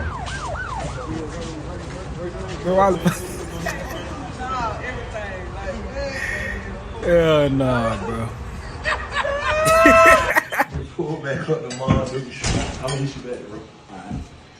What the hell y'all cook for dinner? Preston, stop talking like that. You were raised better than that. Why y'all tripping like that? Y'all Stop. That's enough. That is enough. Oh, come on now. Damn. I ain't gonna lie, that dinner look horrible. I would definitely, I'll walk in that bitch and walk right past that shit, go in my room and type in DoorDash. Swipe down DoorDash. Nigga, we gotta order our own shit. I'm not eating that shit. The hell? That's not even a well-balanced diet. What the hell is the protein? Where's the protein? The fuck? Alright, but So let's look at some reactions to the situation. All right, boom. All right, so in Texas, they pussy ass be letting they white friends say nigga in the hood. Now his name Red. in my neighborhood, we call it, this nigga be called white boy. Where I come from, Carol City, hood be called white boy, straight like that. They call Hispanic niggas white boy. Even light skin, super light skin niggas, they call them white boy. That's your nickname, white boy. Straight up. They post all the niggas he mimicking. Fool right here. Fool right. He really look like Buddy. I think Fool from I think he has black in him though. I think he's just ginger. He from Florida though. I eat this shit every day. I think Fool from Florida. What's that got in? That's Kevin. Alright. So imagine if a white guy painted himself like a black guy and did this. Racism is cool if it's against whites. So how the fuck is that racism? How the fuck is that racism? The fuck you talking about? Shut the fuck up. White people gonna make sure to find an issue with this one. Oh, they doing it. Black people, the only race to accept anybody into their culture, but complain when they Post Malone get big and famous and start making country music, make it make sense. Not true. White people let black people into the culture as well, as long as they can profit off of it, as long as they own them in some sort. Because that's how the fuck the NFL and the NBA got taken over because they let us in and we were better. You feel me? So, y'all can go ahead and say I'm wrong if I'm wrong. I don't mind being wrong. I do not give a damn about being wrong, but I like that narrative though. All right, so comedian Theo Von says, it's on now, let me get my paint, okay? So, Sneeko, y'all favorite guy, Sneeko, he ain't my favorite guy, but Sneeko comes and says this right here. Right, it's funny as fuck, bro. And you know what I want to see? You know what this is a signal for? A white comedian has got to break the boundary and do blackface, and don't do it in a Tropic Thunder making fun of a white person doing it. Just do blackface because it's objectively funny. I want to see Theo Von, put your money where your mouth is and do blackface tomorrow. Go full on. And you know why you're doing it? To break that, because it's racist to still be afraid of doing it because it's slavery, blah, blah, blah. Get over it. The best way to heal wounds is to just say it and get over it. But like I said in this tweet that I'm still getting some damn notifications for. I said, but Druski is doing it in a Tropic Thunder way, so that negates his entire point. He's a black guy playing a white guy who think he's black, and like the homie said in Tropic Thunder, a dude playing a dude disguised as another dude. So it's all the same damn thing, bro. In regards to that. Now, how would I feel about a white guy playing a black guy in blackface? I believe it's been done before. The historic connotation as far as the reason why people don't fuck with it is because the reason that white men will play in blackface is to go ahead and not allow, because they didn't look at black people as equal citizens. They did not want them to act in the movies. So they would play the characters, and while playing the characters, they'll spread propaganda about the characters. So one thing, I don't know if you guys ever seen Birth of a Nation or even heard or read about Birth of a Nation. I was in film school, learned about Birth of a Nation, also in the FAMU. So of course you know about Birth of a Nation. Birth of a Nation, it was about what if black folks take over, and all the black folks in the movie were white men in black faces, and all those white, and they was doing shit like acting as Congress members or people in the government that were black men in there eating chicken, fucking with eating watermelon, no shoes on, just being degenerates, to say the least. It's being degenerates while in his position of power. So that was the original use of blackface to play these characters and make them look ridiculous, make them look stupid. In this situation, Druski is playing a white guy acting black. So he's acting black. So who he's acting, he making fun of the white guy that's wanting to be the character of the degenerates in our culture. So it's like the same damn thing essentially. He wants to be it's like he playing the degenerate already. You feel me? That's the hood nigga you trying to be. All right, but to move on, Mr. Beast is doing this shit right here. Mr. Beast continues with this hood Mr. Beast theme, and now he's asking for a skin in Fortnite for a hood Mr. Beast. Fortnite, can we get a hood Mr. Beast skin? I don't know if this is true. But that's what this shit say. Dude says, God, please smite down this white devil. I don't know if this is true, but Mr. Beast has been posting a lot more of these things with him posting up on some hood vibes. This is him with Cox and that and everything too. Now he did do some good shit to benefit Stream University while he was in this hood Mr. Beast character, which I don't know how I feel about. But I ain't gonna be mad just for the sake of being mad, because I don't care about being mad for some shit that don't need to make me mad. University, I got 10 bands here. Kai, I want you to put this under someone's seat and give it to him. Say less. Look under your seat. Say less. Hold on. All right, so they gave money. He gave money to people there, X, Y, and Z. So he was trying to do some good with the hood Mr. B shit. I don't know, whatever. What y'all think about that? But all right. So Cox and that had an interesting interaction at the AMAs. This dude used his child to go ahead and spread good love for Kanye on Cox and that stream. Kai wasn't feeling that shit though. Man, looking good over How you doing, bro? Nice to meet you. Man, good to see you. Hi. Hi. Hi, Bob. Hey, How you doing? Who let this guy in here? Yeah. Hey, where's Kanye at? We want to say we love Ye. We love Ye for being outspoken regardless, because it's America, and I think it's a great thing to live in a free country. Don't you, Guy? I think it's a free country. So you really hopped on my stream, knowing my influence. Yeah. So come on here and say that. I think he's a great guy that at the end of the day, you having a dialogue with him. And that's what I'm going to say. I think I want to protect my energy. Yeah. Well, I think you letting him talk is a good thing. But no, I'm going to politely ask you, get out of here, guys.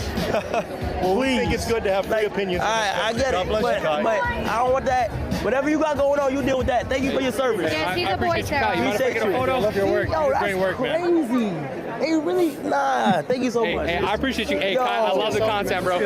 Love the content, bro. Thank you so much. Can I get a photo? Man, looking good. Kai said, you don't get your fuck ass out my face, boy. Kai said, you don't get your fuck ass out my fucking face, bro. With that bullshit. Y'all know me, bro. Y'all know I don't like the new Ye. I say fuck Ye every day. The nigga wanna come back out as Kanye, I'm gonna give a pause for the cause. I'm gonna let him speak his piece. He wanna say I'm Kanye again, I'll let him speak his piece. But Ye, fuck that nigga. Fuck him. Don't like him. Don't care. Fuck him. Fuck him. So yeah, that was Kai's reaction to this dude using his daughter. He used his daughter and I don't know if she a Kim K look like, but she look like one of them white chicks. Y'all know, I tell my lady all the time, anytime I start a movie, me and my lady be watching a movie, The first 30 minutes, I'm trying to figure out which white chick is which. I'm sorry. Y'all might say that's racist. I'm sorry. I'm trying to figure out which white chick is which.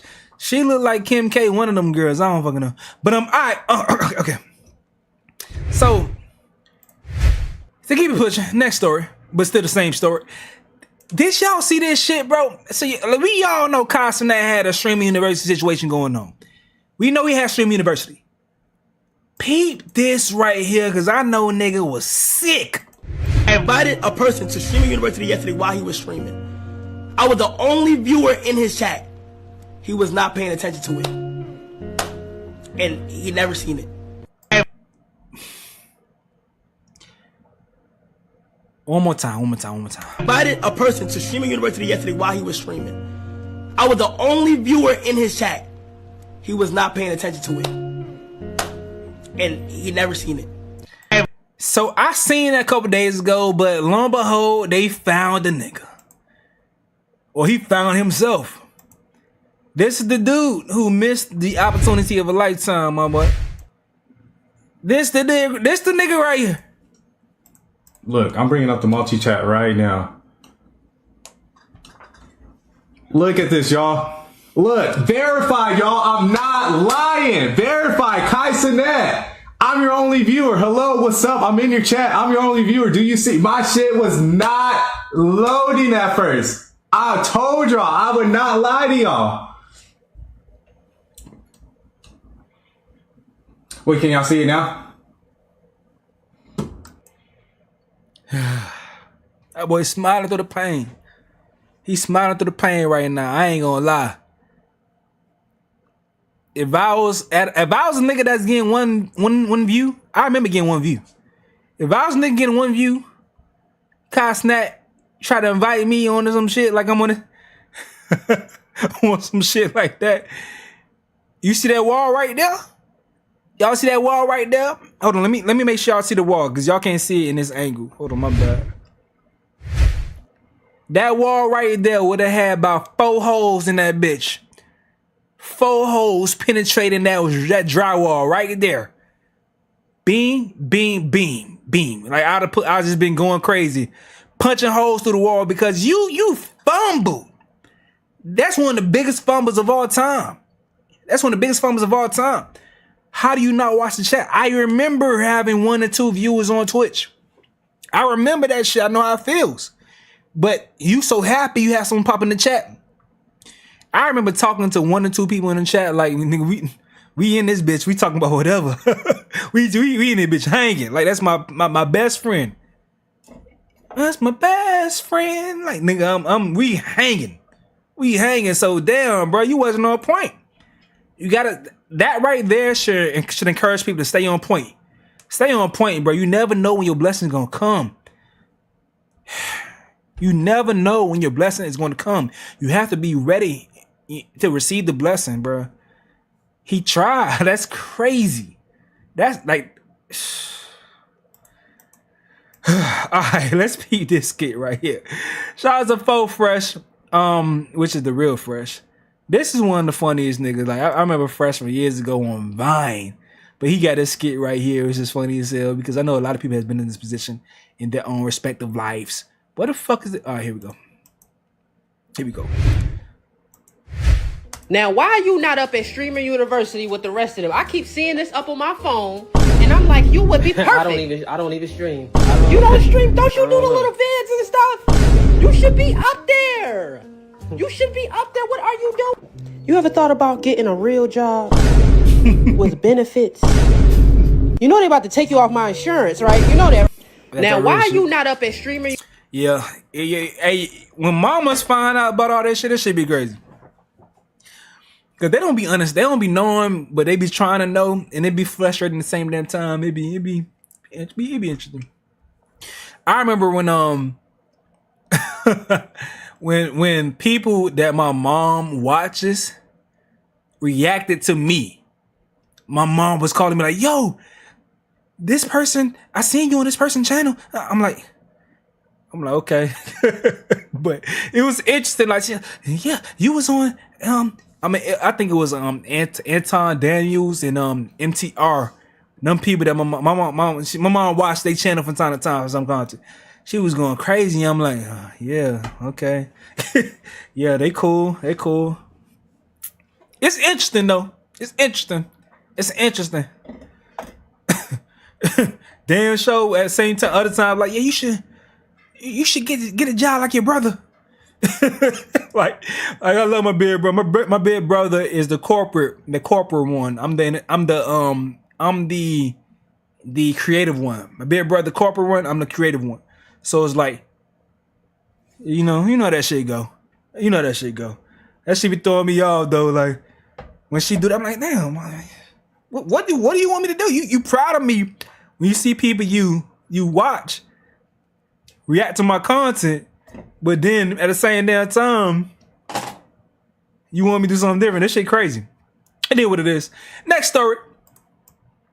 Y'all remember we react to this shit, dog, on the live stream? This shit funny as hell. I ain't gonna lie to y'all.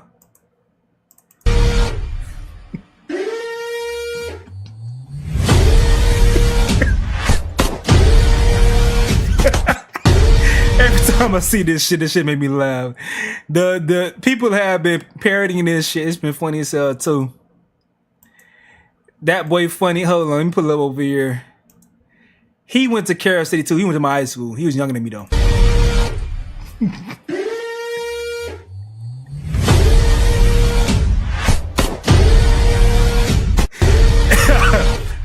Shout out to that boy funny. He always the fastest with the content. All right. Now they provided the behind the scenes because I told y'all, I'm like, how the fuck is Kyler keeping up with this nigga? But they showed y'all like the behind the scenes. Oh, let's peep it. Perfect. Now we add the curve in there and we can keep the Maybach in the back of the shot with the side shot too. Because Matthew's in the say less. Yeah, I bring out like 4 cameras so we can get 4 different angles. Instead of me having to run 40 times, we run like 5 and now we have 20 different angles. It's crazy. Come on, go! That's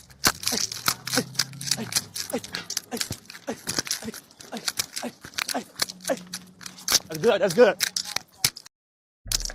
Hey, Kyle's still getting left, bro. Let's see that S&Q. He's still getting left. How you feel? I was solid? And he said, shh.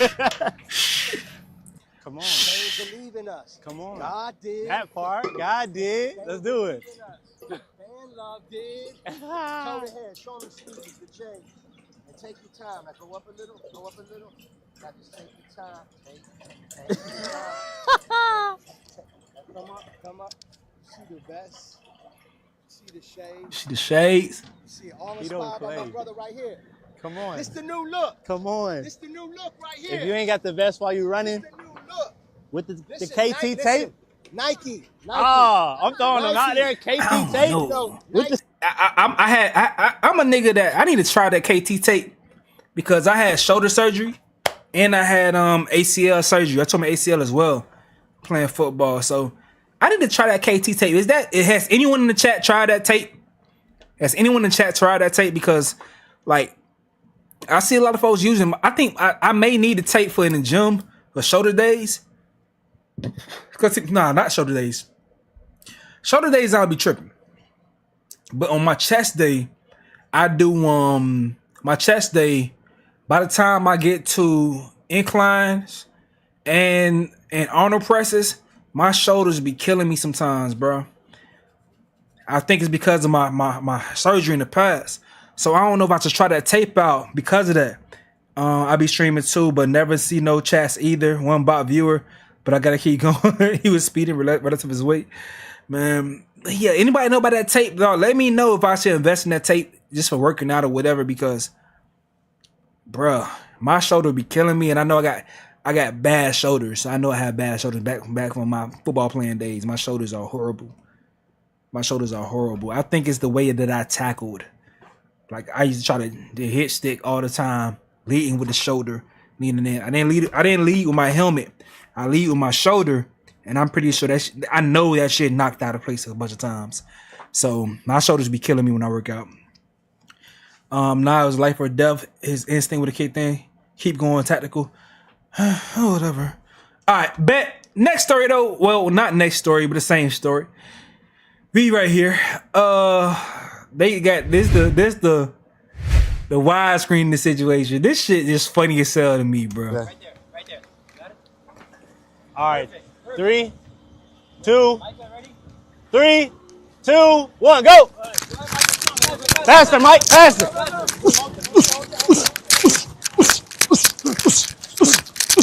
Ah!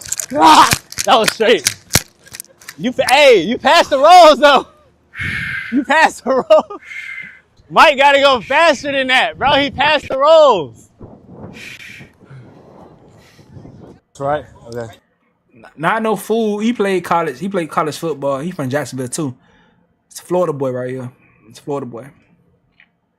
Gotta show love to the Florida boys, man.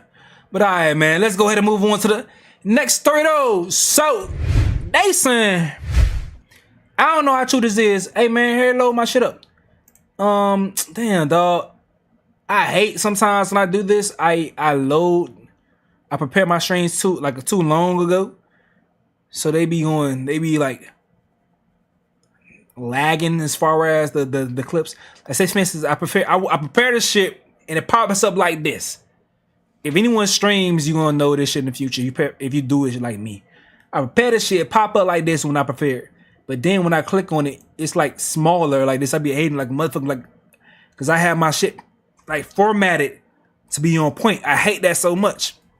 But yeah, y'all really seeing the behind the scenes of how I do my Black Twitter episodes. But all right, let's continue. All right, so not my neighbor just got caught cheating by her man.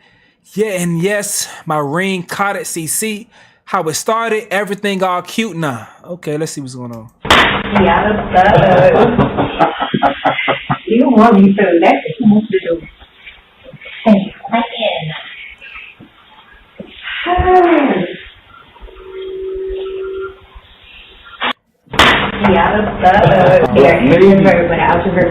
Okay, so she's still a t-shirt on after? I like it.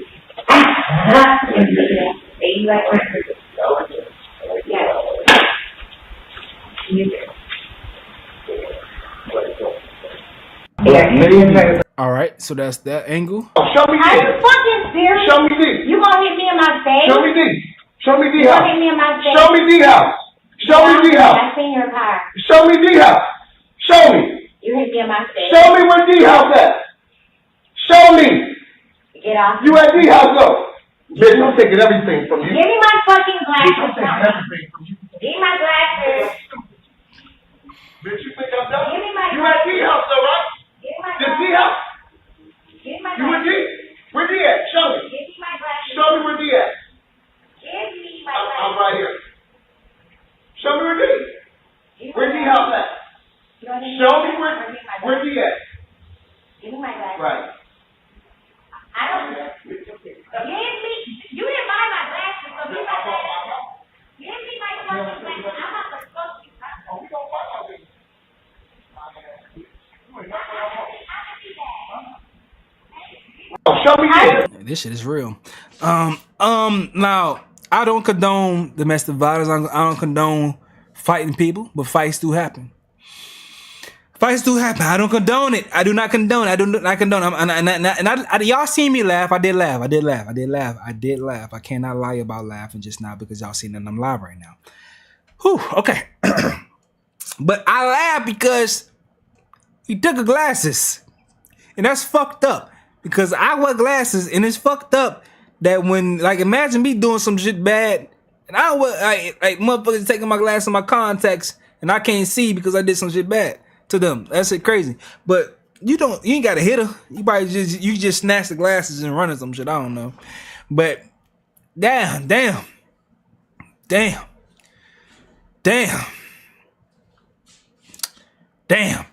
Because what happens when you hit the girl, you ain't gotta hit her. But once you hit her, because she said you hit me in my face, something like that. That's what she said. Let me run it back one more time. Fucking serious? Show me this. You gonna hit me in my face? You gonna hit me in my face. So she said that she got hit in the face. I guess the glasses fell off. Once she got hit in the face, that's tough. That's crazy. Don't hit people. You can go to jail. And now she did something wrong. But since you hit her, now you going to jail. But you could just you experience her doing something wrong. you could just leave. You could just leave. And if your presence is that fire, she could be hurt from you leaving. You hurt her that way without you having to go to jail. It's shooting press charges on you type shit. So don't hit her. Don't hit her. So like he hit her, glasses fell off, and then he took the glasses from that point. That's crazy. And also now, once you hit her, you're not even discussing the main point, which is the part that you caught her cheating. She don't want to talk about that shit no more. You got caught cheating. But since you hit her, it's a whole nother discussion. Goddamn, don't hit him. Don't hit him. But I want to see people say in the comment section. Don't hit him. Goddamn. Whew. All right, what y'all saying over here in the chat? Is that her place? Get your ripstick, bro. Little man syndrome. A ripstick. What's a ripstick? I gotta look it up. How he know she cheated? I don't know, but this is definitely her walking into her apartment with another dude and walking out with that dude, and he may have caught her. I don't know how he caught her, but that's what happened. That's what he's saying. He took her glasses so she don't see the other guy no more. He shouldn't have hit her, but you can't play with people's feelings and expect them to control their emotions. The way he knocked her into the next slide is insane. Man, just keep it pushing. No need to put hands on her. Same shit, bro. You ain't gotta do all that. Cause now you gonna go to jail based on her cheating? Nah, fuck that. That's a win-win for her. I loves me a good camera. Sis went from making her way downtown, walking fast, faces pass, and she homebound. So we fall down, but we get up. I'm weak now. See, a lady is joking. A lady is joking about domestic violence right there. I know she didn't speak for all ladies, but don't get mad at me for laughing a few minutes ago when she couldn't, cause nigga took glasses. Don't get mad at me for that. All right, so putting his hands on her was weak. I agree, he shouldn't have done that. Oh, he tore her up. Girl, you was better off doing it at that man house, okay? She didn't mean she was at the house. She means she was getting deep at the house. Plot twist, because I for sure thought it was a man that was cheating. Damn. I'm taking everything from you. You didn't buy my glasses. I don't understand putting your hands on people, but bringing somebody to your house is dangerous and nasty work. I hope they break up and figure it out separately. So that's that right there, man. That's that right there. Come on, y'all talking about how she cheated. I think he just caught her. I think he just caught her in the act. But all right, though. Next story. So Amy Luciani. So Amy, y'all know Amy. She used to date that other dude from YouTube. Now she's married to Dwight Howard. And she is being accused of hiding her man. I think Amy is catching the heat because of the Dwight Howard gay news.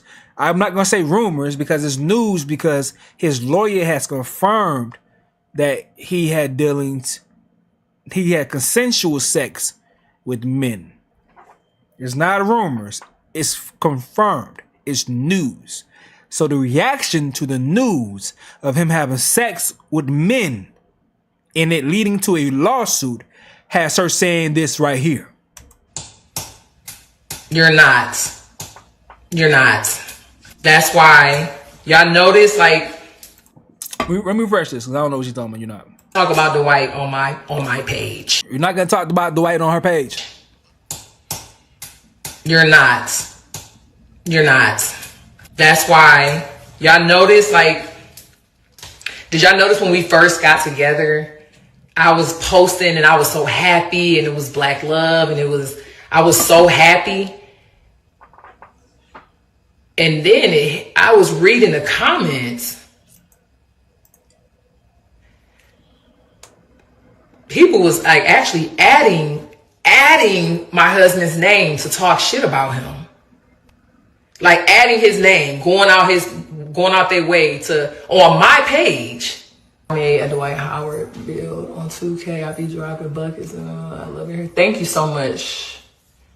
It's not about what they say about him. It's just the fact that this is somebody somebody's husband, like, and I don't want to hear it. You have your opinions. I know my husband. I know who I married. Y'all don't know. You're not gonna talk about the one I married. I don't know who y'all married.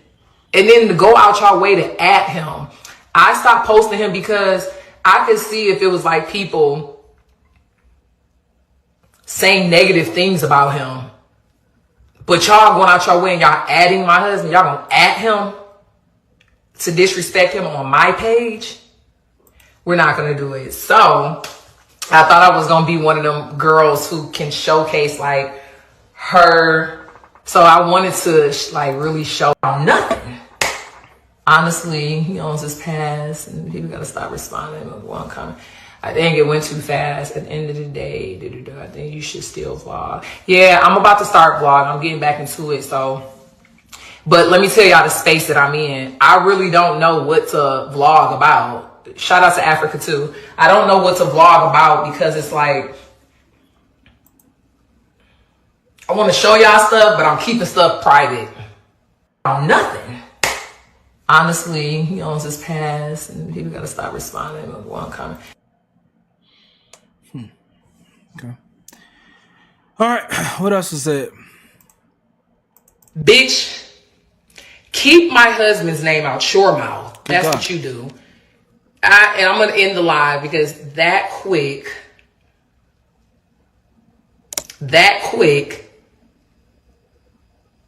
I failed the test. That quick, I failed the test. I'm trying not to. I love y'all. I thank y'all who are positive on my live. Hey, Jamie, what's up, cuzzo? Thank you for y'all who are positive on my live, but it's like a few things that I'm not going to play with this time around. One is going to be my family and one is going to be my husband. Period. That's just not what we're going to, that's not what we're going to do at all. We're not going to do that. We're not going to do that. And I know I try to be the person who says like, I'm going to ignore comments, but like, bitch, don't, bitch, no. And that's the real problem because he has let y'all get away with long enough ignoring y'all.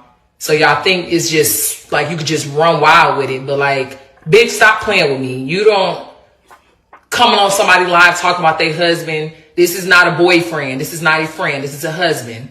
Stop fucking playing with me. I need to pay you to stump and squish my... Man, I ain't gonna lie. My lady ain't never had to defend me for no gay allegations.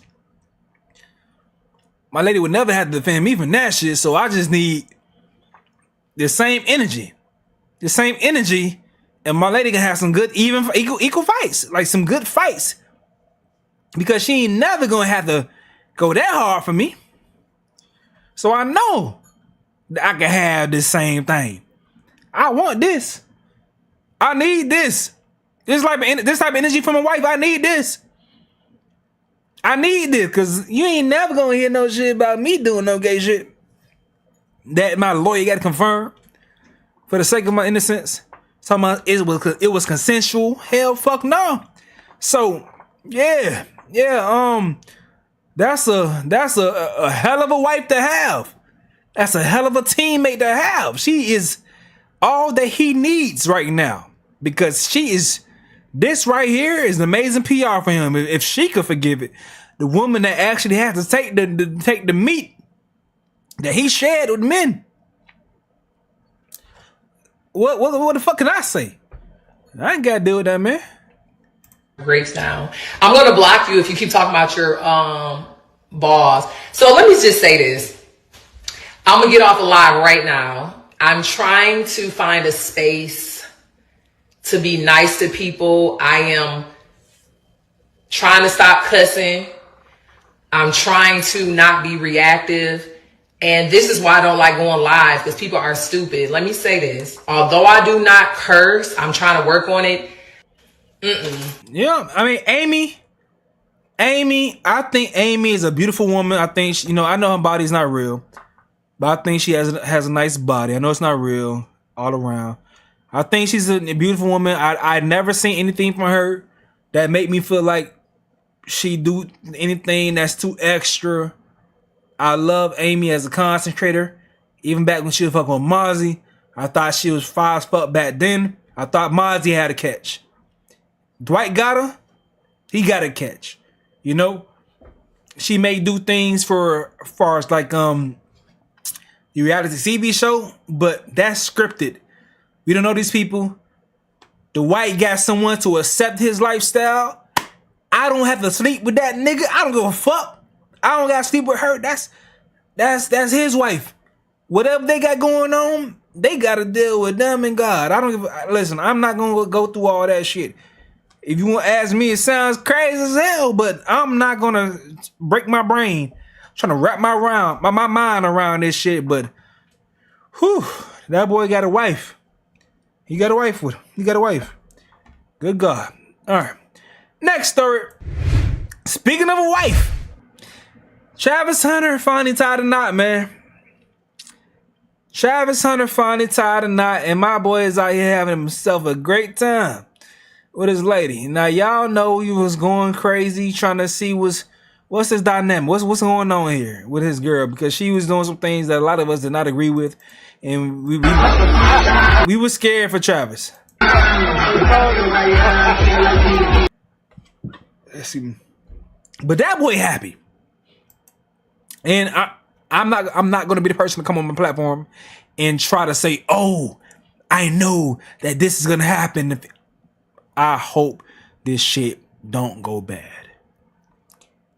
It's a possibility that it'll go bad. Maybe. But I hope it goes well for him, because I don't want it to go bad for that man, bro. He's so happy. I don't want it to go bad for bro. I'll be so, listen, I ain't even gonna lie. Even for her health, she better not fuck it up, because people are going to ruin her life too.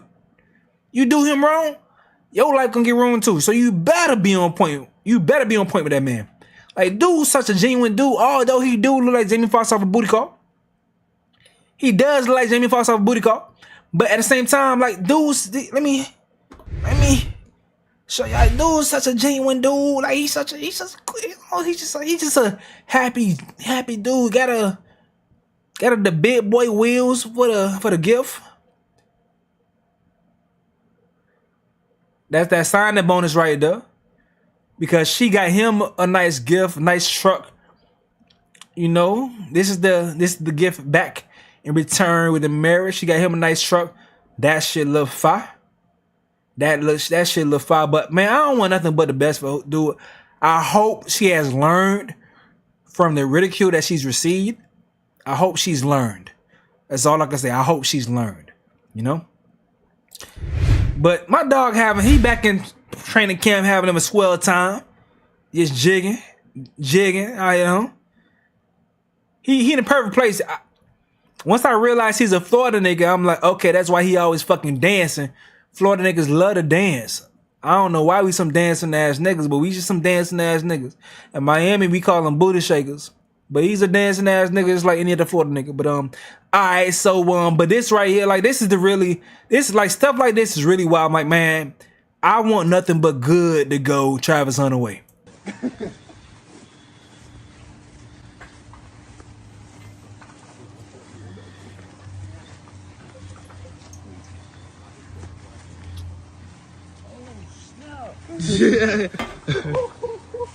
can get a picture with you, Cole. Never mind, he didn't know me. He said he won't. Oh, Travis Hunter outside. Oh, yeah, I can get a picture with you. Yeah, I got you. You got here working, bro.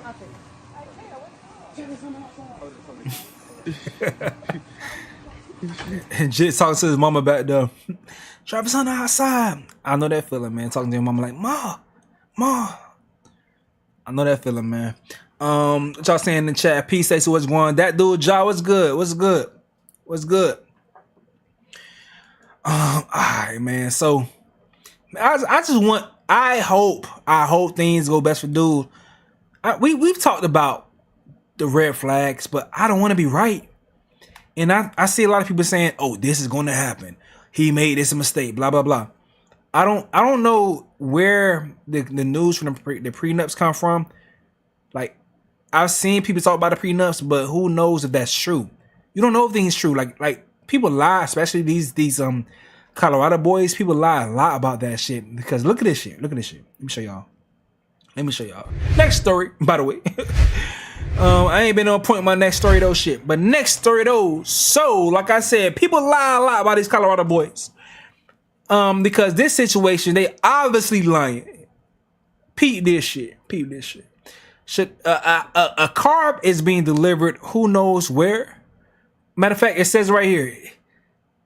Deion Sanders Jr. buys a car. And look what the caption says.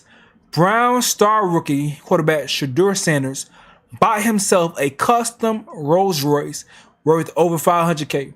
Despite being drafted in the 5th round, Sanders had performed phenomenally thus far in Cleveland. A must-deserved gift to himself. This nigga rage baits. This not even. This is a bot. This is a bot account ran by someone who puts people in position to get shitted on, especially the Sanders boys, Colorado boys. He is a clickbait motherfucker. I don't know who ran this shit. I hate their ass though. But all right. So he put this shit up, and let's look at the actual clip though. Let me see if I. Matter of fact, hold on, give me a second. Let me go ahead and see if I can pull up the actual the clip on the big screen so y'all can see the wide thing. Boom, boom, boom, boom, boom, boom, boom, boom, boom, boom, boom.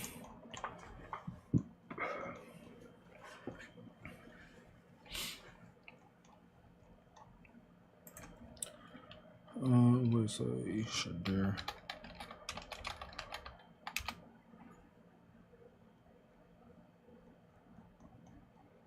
Oh, what the fuck?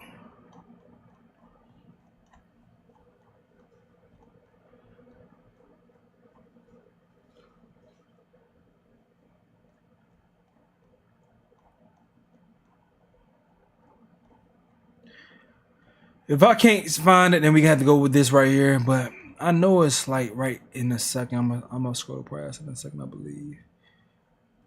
I'm just trying to make sure I get a better viewer experience from the full screen clip. But if not, it is what it is, though. Nah.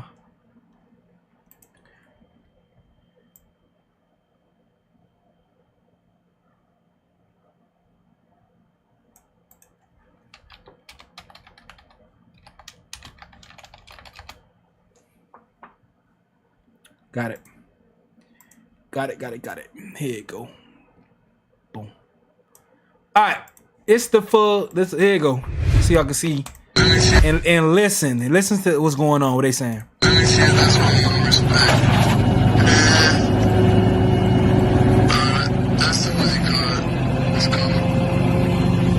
He going crazy, man. Hey, my car got there? Which one? This nigga here.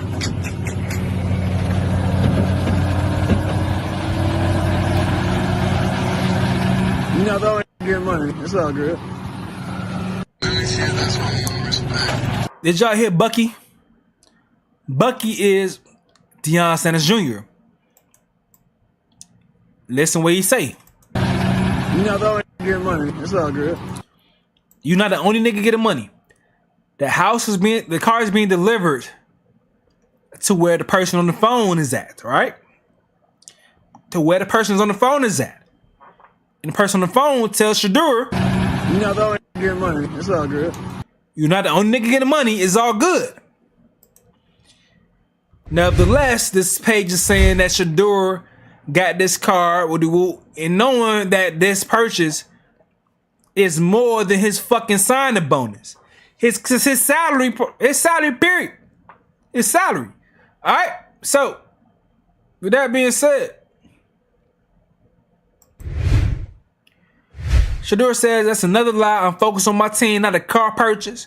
What the fuck out of here, lying that nigga. And Bucky says right here in the comment section, it's mine. I'm not sure why they say it's his. I said on the video, it's mine. and was on FaceTime with my brother and said, "You're not the only nigga getting money." They just ignored that and wrote their own narrative. Bruh, why the fuck y'all doing this shit? Why they want to hate on these boys so bad? They gotta create fake ass, false ass narratives to paint pictures to create rage bait. Why? Like, dog, if it's about sports, let it be about sports, man. That's the same thing that I've been saying about Angel Reese shit. If it's about sports, let it be about sports. Don't create the other narratives to talk shit about. And yes, if people, the athletes, get upset about people challenging them for their performance, then I'm gonna be on the people that's challenging them for their performance. I'm gonna be on their sides, not the side of the athlete. But I feel like, bruh, if someone is on some other shit trying to create narratives just to bring negative energy to someone, that's bullshit. That's whack as fuck. Like, why would you even do that, bro? I don't get that shit. That's lame as hell. But that's the times we in right now, man. That's times we in, dog. But I don't know, bro. We gotta just figure this shit out. Next story. So, dude, chick says, lady says, I walked in Root Chris to meet my date. My nigga already in there with a bitch. Huh? How you both get caught? Dude said, this why y'all burning. Chick said, excuse me, bitch.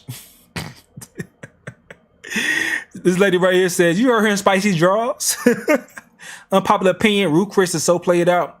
I ain't gonna lie, I've never been to Root Chris before.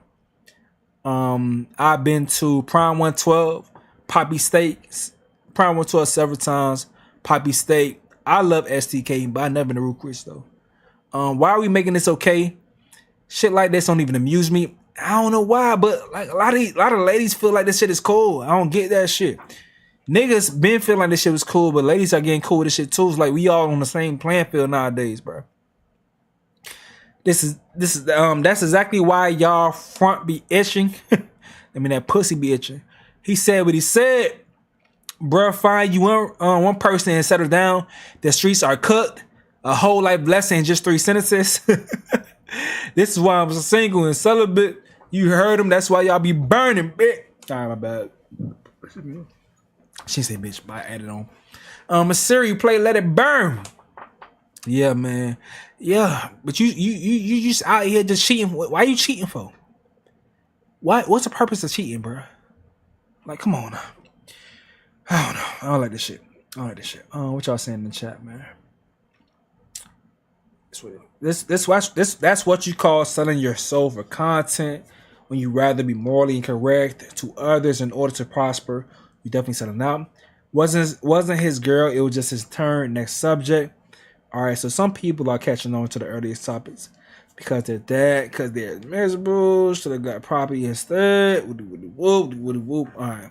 Let me keep you pushing because some people are out of order with what they're responding to. All right. My boy Curvado had an ice cream truck pull up.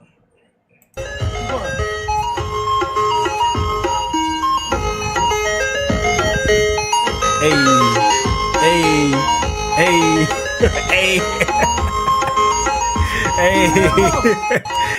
Why the fuck they wasn't stopping? My boy put his hands up though. Why the fuck she ain't stop? Hey.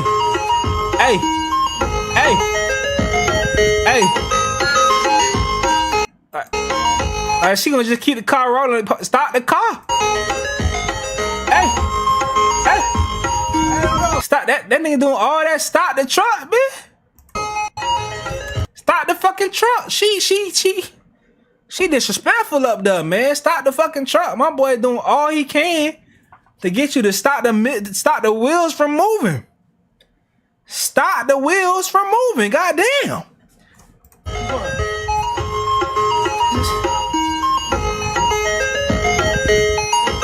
Just stop this shit. You want to dance and then stop the wheels. Disrespectful. Just disrespectful. Next story. Alright. Academics then grew some more balls again. Academics is threatening niggas. Yeah. I ain't gonna lie, bro. The past, I used to watch a lot of academics content, but for the past year and a half, I just haven't been no more. I haven't. This beef shit and his positions in his beef shit has fucked me up as far as like my perception of him. It's like, bro, why you like this? Why you like this? And I'ma slap academics when I see him. So Abso, TDE Abso said he gonna slap academics when he see him. Huh, that's what I gotta say. And I'ma slap academics when I see him. Abso, if you ever raise a hand at me, nigga, it'll be your last day on earth, nigga. You gonna join Nipsey. Nipsey, King Von, Pac, all of y'all gonna be having a good time. Stop playing. I hate you pussy ass rappers. Y'all don't talk tough to nobody. We ain't see you slap nobody. Niggas ain't even hear your voice, my nigga. Stop it. We don't believe you, nigga. And I'm going to the GNX concert. I'm either Toronto or I'm picking another date. So you go, I'm gonna be there. I'm going to you. You ain't coming to Jersey, nigga. You try to slap me, nigga, it's your last day on earth, nigga. You take your last couple deep breaths. Hope you wish your whole family. What are y'all niggas talking about? Fuck is you talking about, nigga?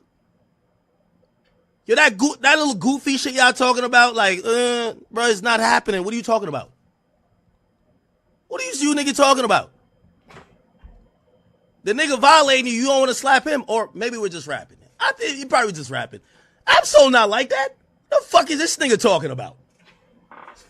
Y'all got this goofy ass nigga talking like this? Absolutely. Hey, bro, what you mean niggas not like that, bro?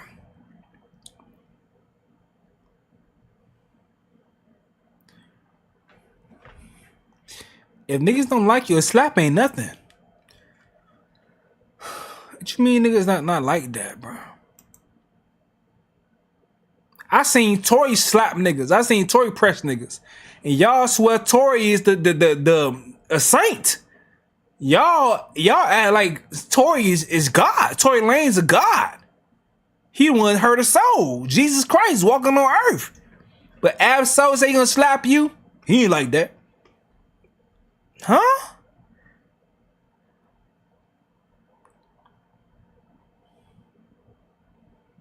How you pick and choose on who gonna slap the fuck out you?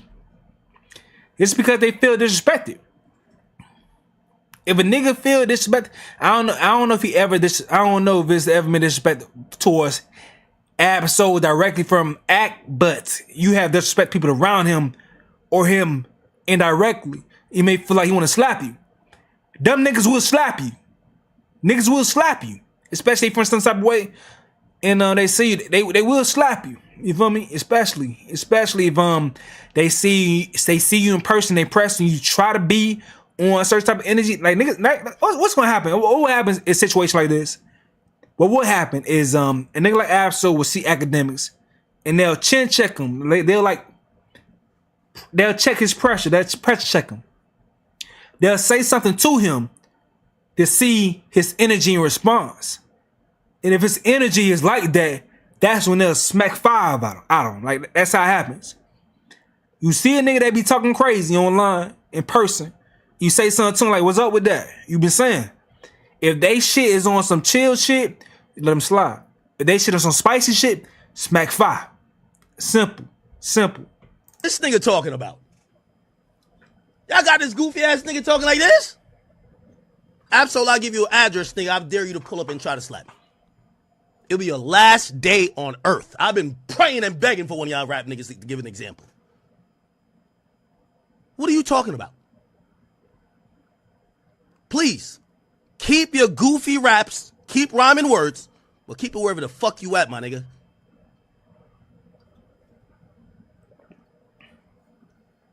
Bitch, you could spin. Y'all just GNX tour with Justin Jersey. 888 Newark Avenue, Jersey City, New Jersey, nigga. 07306. You could come meet me there. You won't slap nothing, nigga. It'll be the last day you on earth. Stop rapping about doing shit to people who ain't talking about doing shit to you. Stop it. I'm gonna call out that bitch made pussy shit every single time. So now when you rap this, you put this on record and you ain't about to do nothing. What am I supposed to say about you?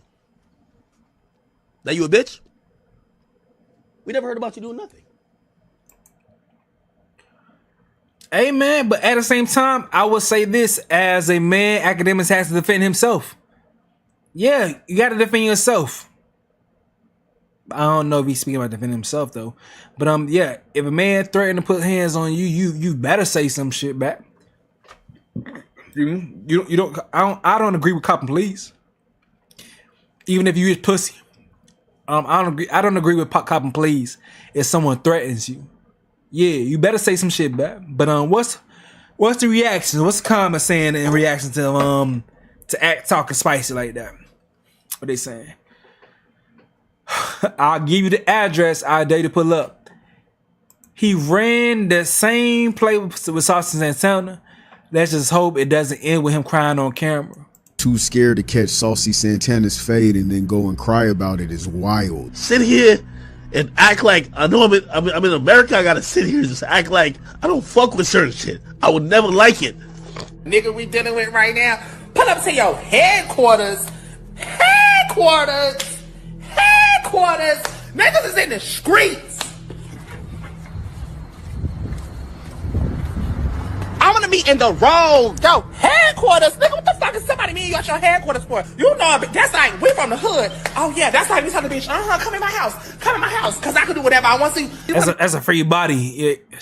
Saucy Santana from Miami at the same damn time. He from the crib. So you know the free body here. You ain't gonna walk into a free body. Meet you outside. I wanna meet you outside. I don't wanna pull up to no motherfucking headquarters, bitch. Corporate ass nigga. 911, what's your emergency? Bitch, no. We're not doing that. We wanna see you out the door, outside in the motherfucking field, bitch. Fuck is you chatting about? Fuck is you talking about, bitch? Body man, bitch ass nigga. Nobody not pulling up to no motherfucking headquarters. Too scared to catch Saucy Santana's. Yeah, I ain't gonna lie. Like you can't. Like that's still a man though. That's still a man. He's still a man. He's still a man. He's still a man. So whether or not a nigga threatening you to fight you, I don't know. Was levying the same threats that way too? I don't know. What's going on? I can't remember. I don't know. Basically, I'm a bitch and I'm a shoot because I know I'll get my ass beat by a legally blind man. He said he was going to Jersey show, then magically something happened. He couldn't go. Then he said he was going to LA show. We knew that was a lie. He didn't go to none of the three. Now he going to the Toronto show. Yeah, that's your safest bet, buddy. Nobody's scared of you. You talk like the internet gonna spin a block for you. This nigga hella strange because why does your response to a nigga saying he'll slap you involve bringing niggas who passed away and they got nothing to do with anything? Just saying shit for shock value. I don't know, bro. Being 34 and having this mindset is just crazy. It's just crazy, man. Yeah, bro. Nah, nigga tell me they gonna slap me. I ain't gonna lie. Nigga ain't telling me they gonna slap me. Your hands better be faster than mine. No light shot say you gonna kill a man who slap you. Run a fade. So no light shot even chimed in. So yeah, man. I ain't gonna lie. I hope y'all ready. Once at some point in time, somebody gonna try to cash in on all these checks you writing out, bro. You write all these checks you writing. Someone gonna try to cash in on that shit, dog. Be careful. Stop doing that shit. Stop doing that shit. Unless you willing to deal with it, stop doing that shit. You don't want that. You don't want that. You don't have to have that. You don't have to have that. You feel me? You ain't gotta be in that situation, dog. Just chill out with that shit. But next story. Ladies, I need y'all. I need y'all for this topic. So, Glorilla, man. Glorilla has been having a lot of conversations going around about her nose, man. And I ain't gonna lie. I even talked to my lady. Like, I know it's a difference, but it's not a big difference to make me say, "Oh, that's one bad." Like one before and after. I mean, one of them look, in my opinion, one of them look better than the other. So they're saying she got her nose done. And her response to that, she said, and did. They saying it's the before. That's the nose right there. And it's the after. Ooh. I mean, I'm like, bro, I don't. But the comment section going crazy. The after looks like it could be the after looks like it could be the before. That's how I feel. I feel like that's exactly what she said. This look like a before and after. Black women, please love your features you were born with. I agree. Black women, please love your features. Like my lady wearing her natural hair right now, I'm telling her as much as I can. I love your hair. I love your ponytail. I love the little waves in your ponytail and shit. Keep that shit going on. Because that shit fire. You ain't got to do all the extra shit, man. And y'all think it's a gym and it's not, and that's not a skinny BBL. Yeah. Nah, I don't think she had a skinny BBL. I don't think so, for real. Because you need fat for a skinny BBL. Same people talking about she looked better before are the same people who are, excuse me, sorry. But the same people who talking about she looked better before are the same people who are constantly talking about her nose. You can never win with the general population. It looks good. No, she was gorgeous with the work. Without the work, it made me sad. I don't know. It looked better before. I don't know, man. She looks like the same person with a different nose. But I know a lot of ladies are going crazy about how she looks. I think she doesn't look better. She doesn't look worse. It's still like Glorilla. I don't know why. I think it's her eyes and her cheekbones, and her jaw structure. That's her face. Her nose. Some people that nose make their face, but I think all the other things is what makes her face. Her eyes, jaw structure, cheekbones. That's what makes her her. And also the forehead. So I just don't. She look like Glow to me. I know I'm a dumb man. I'm a guy. I'm just a guy. So I don't know. What y'all saying? She is prettier without it. She had a Whoville nose. At this point, that's just what celebrities do. Let them nip and tuck themselves to death if that's what they want to do. I don't see why people feel the need to voice their opinions. These celebs are going to fix whatever they want when they want to. One is with makeup, and the other isn't. They should have used toothpicks without makeup. It looked better before. Now she really a pit bull. Makeup can change any feature on your body. Real talk though. That contour. Yeah, this one is with makeup. The contour make it look smaller. So yeah, I see what you're saying, baby girl. All right. Now, Mooney Long has been back and forth going crazy with folks. Mooney Long has been going crazy. So Mooney Long first defends Glorilla, but then she eventually can get into her own little bullshit she got going on.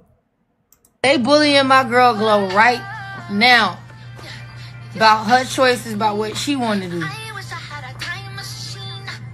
You know what I'm saying? But they mad at me for telling everybody. Look at them over there being bullies. Look at them. Pause it. Leave her alone.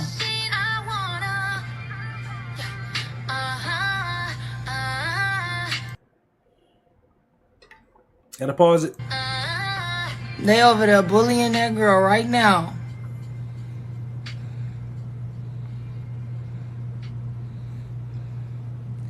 I don't know, Nez. I want a time machine too, if I can go back and say it louder. They bullying my girl. So Mooney Long used to have a Glorilla nose too. She did. So, bruh, this shit look the same to me. I got man eyes. Obviously, the titties look different here, so I guess it look different. I don't know, man. I got man eyes, man. She don't look bad here at all. and she don't look bad here either. I mean, it's different angles.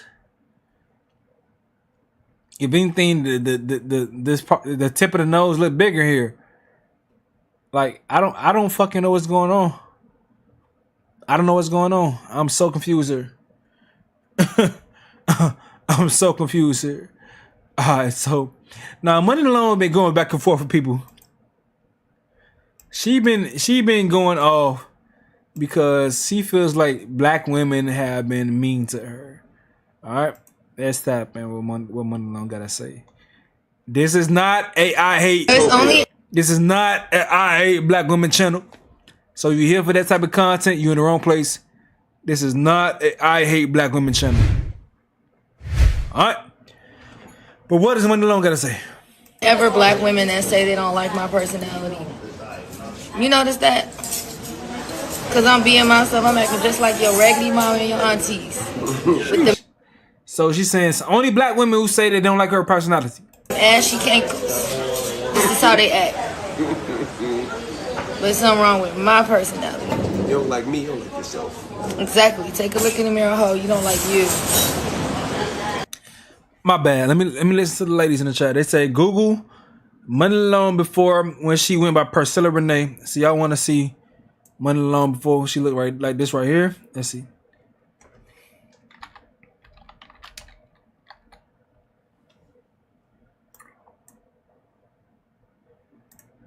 Oh yeah. Oh yeah. Big difference.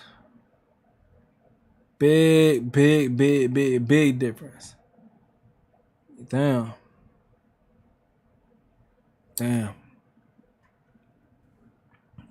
So she just squeezed the nose in for sure.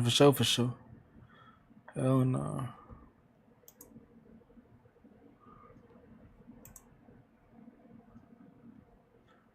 I can't see that right there at all. But yeah. That's a big difference. Goddamn. Okay. Alright, what you saying? Who are you? They be like, ooh, she's so what you want me to do? What it is you're a bully and you used to people laying down letting them do whatever. I'm not that. It's never gonna be that. I'm not her and this ain't that. Like, oh, she stank. She gotta. Who are you?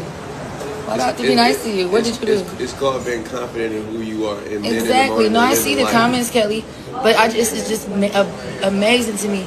I'm not even doing anything. I'm sitting here enjoying brunch with my friends, but I got attitude. My attitude is nasty. It's only ever black women that say that. I think your attitude comes with the success. If you were not Mooney Long, I don't think we'll have a problem with that. Man, because I'm cute. And then when you're famous, you don't have the luxury of speaking up for yourself.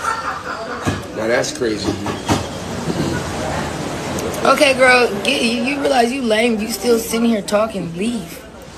I don't even got the energy to delete you out of the chat. Come on. Use your bathroom. How you say your name? Tuloro Bori Toyinke? Should I take? Yes, ma'am. Here you go. Thank you so much. You're very welcome, my lord. I think your attitude comes with the success.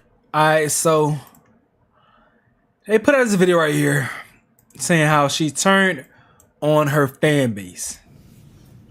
Good morning. So I was gonna go live, but the internet is not the greatest, so we're just gonna start. Mooney Long, not too much on us, baby girl. Not too much. You better watch what you say. Out here talking about it's only black women that don't like your personality. It might be because it's only black women that know you. It's only black women that ever gave you a damn chance. But that can be stopped. We can take that card back if you'd like to see who really supports you out here. I mean, Mooney Long was on her live today. I guess she was getting some trolls in her comments. And instead of her just dealing with them trolls as a black woman, she wanted to let it be known that it's only black women that don't like her. I think it was only black women that supported your ass too.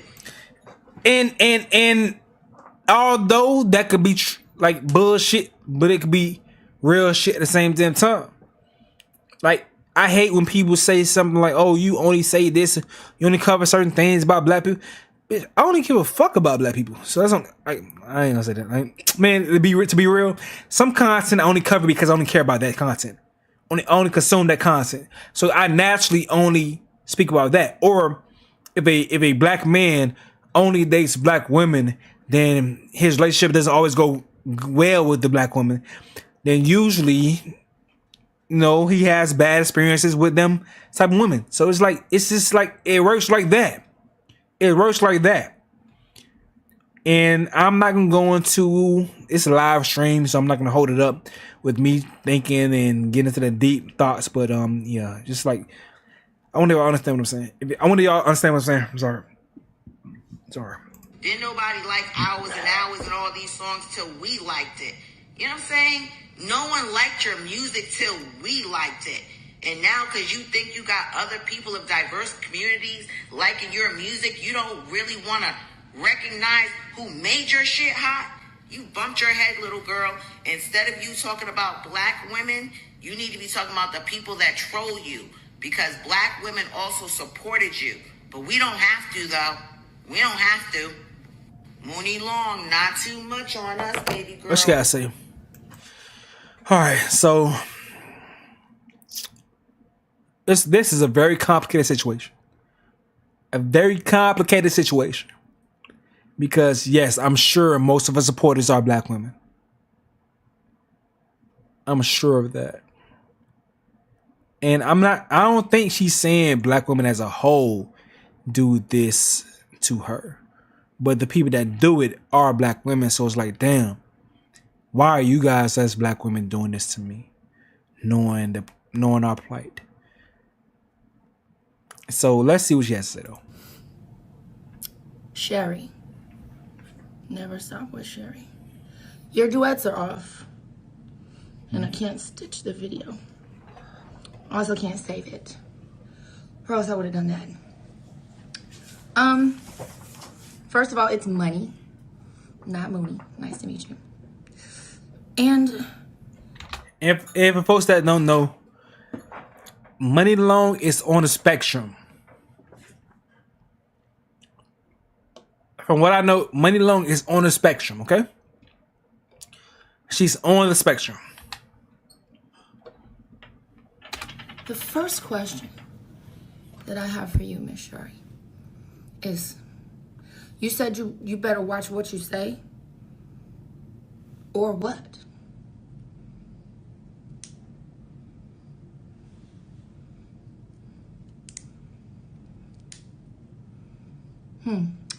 I'm glad you agree that disrespect will not be tolerated. Because I can resonate with you there. It won't. I know I look young because I drink water and mind my business. But I'm 36 years old. I'll be 37 in September. I've been growing and taking care of myself for a long time. Ain't nobody gonna talk to me like that. I don't care who you is. No, ma'am. I'm gonna give you a pass because you don't know me. But as you get to know me on Beyonce's internet, you will see. At 26 seconds in Exhibit A, this video here. By the way, she has beautiful skin. You say, and I quote, so far, I respect her just trying to attack her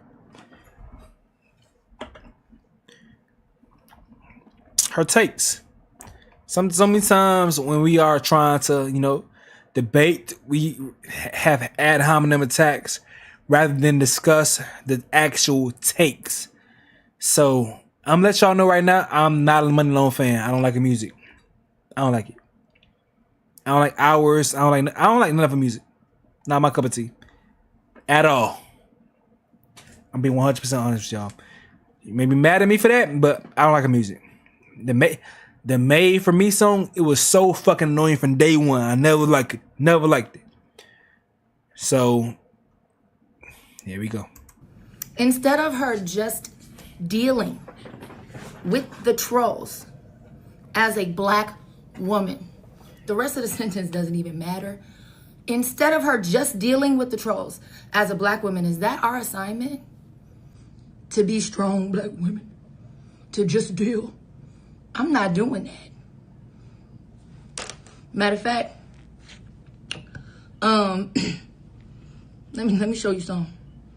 Shout out to my girl, Ari Lennox, because this is where I'm at with it. I'm a fan of Ari Lennox. Come on. I don't like Mooney Long, but I love Ari Lennox. I'm a huge fan of Ari Lennox. Yeah. I don't like Mooney Long music. Ari, that's my girl. Her, that's my girl. SZA, Summer Walker, they're my girls. Mooney Long, she not my cup of tea. She not my cup of tea. That's just me. I don't know why. I know what this is. Y'all know what this is. Baby, that's I hate this song for Ari Lennox. I hate this song. Y'all know what this is. Baby, that's $1 million in the mirror. Soft girl era. I'm not dealing with nothing I don't want to deal with, sweetie. Honey boo boo boogie. I hate that song. Pookie. No, ma'am. I hate it. And you don't have to either. Stop letting these. I need a Yingling. That la la la. That shit right there, soft girl era. It's not about the message of the song. The song was too bubbly. I want soul from Ari Lennox, man. Like Unloyal with SZA and Ari Lennox. That's my vibe. I'm a neo soul guy. I'm a neo soul guy. These people treat y'all like anything. Stop letting them knock y'all upside your head, but baby, I love you. You're holding niggas down. That's a whole nother conversation for a whole nother day. Break the generational curse. Black woman, it is okay for you to speak your mind, for you to take up space, for you to assert yourself, for you to be kind instead of nice, for you not to keep taking the shirt off your back and giving it to the next man. You ain't mammy. We don't have to raise the world. We don't have to let nobody else suckle our tit to nourish the future offspring while our children have nothing and have to fight for every scrap. We don't have to do that. I know a woman whose grandmother had to bite the toenails off from her employer's toes while they ate dinner. What? Black woman. What? Disgusting. Hell no. That's cap. Cap. Cap. Show me that woman. That's cap. Show me that woman, and we need to start to go fund me today. Bite the toenails off of someone while they eating? Hell no. That's a lie. That's a lie. That's a lie. I'm not addressing no more comments. No. About this. I just was scrolling and came across my FYP here on TikTok. And I said, I don't like the way that started. Hold on, let me just. How you? Because what you're not going to do is that right there. God got me. Okay? I'm blessed and highly favored. God is the author and the finisher of my faith. You don't run nothing over here. Okay. And lastly, my largest demographic is Brazil. What? And the Philippines. What? If I'm not mistaken. And it's been that since the beginning. So.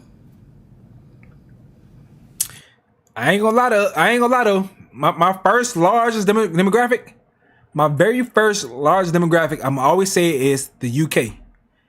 Love to the UK. If you from the UK right now watching me right now, love to the UK.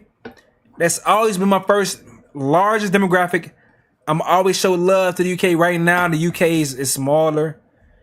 But love to the UK. They built my channel up to be respectable. I love the UK for that right there. I will always show love to the UK. No matter how big I get, love to the UK. All right. So she continued over here. I said, I don't like black women. I don't even know what the headline was because it's not what I said. I was speaking about somebody specifically who came on the chat. Hold on. That cut her off and made her sound crazy. I said, They said I said. I don't like black women. I don't even know what the headline was because it's not what I said. The tea and crumpet niggas held you down? Bro, the tea and crumpet niggas, they was vibing. The tea and crumpet niggas held me down big time, bro. Big time. The man dumb. That's how you call them.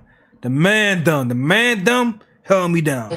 I was speaking about somebody specifically who came on the chat and was being rude to me. And for those of the people that come on my lives all the time, they know that there's people. That's why I have several moderators. They keep me protected in here, and they take people out of the chat that just come in here and say anything. They come in here and say anything. And they know what's going on, man. And it be nothing but black women that do it. But I ain't gonna lie. I'm paying more attention to my chat right now than the actual content. The UK have better content than America. America's content is catching up to UK's content.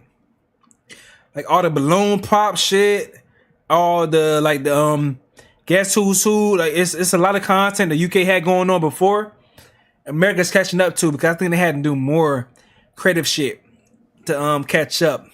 But UK had a lot of great original content going on that America is just getting on point with and catching up with. And I think now America is being more original moving forward and they're getting on point. I think the balloon pop may have been more original, but the UK, they had a lot of great like new original content that America was not doing.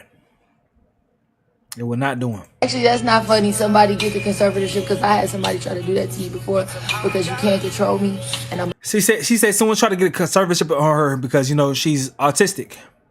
Do what I want to do always, as in this situation where I'm turning it into something that's positive for me. But I had somebody that tried to get me committed before. So you gotta watch what you say. That's what I'm saying. You gotta watch what you say because you never know what people is going through. And it is super messed up. And that's why I'm not apologizing. It's very common in Hollywood. And the public is so mean. You think it's funny, huh? Some people have to be humbled. You not God. Who gonna humble me? Nobody but the Most High. You need professional help. I probably do. Are you a professional? You know me. You're not sure what happened. Actually, that's not funny. Homie says what she's talking about. She didn't address what the lady said in the video in the first clip. She made a broad stroke about black women. That was the issue. I agree. I agree. Because once again, if all your supporters aim towards a certain demographic, she says it's not. She says it's Brazil and X, Y, and Z. But the majority of supporters aim for a certain demographic, and a group of those supporters disparage you.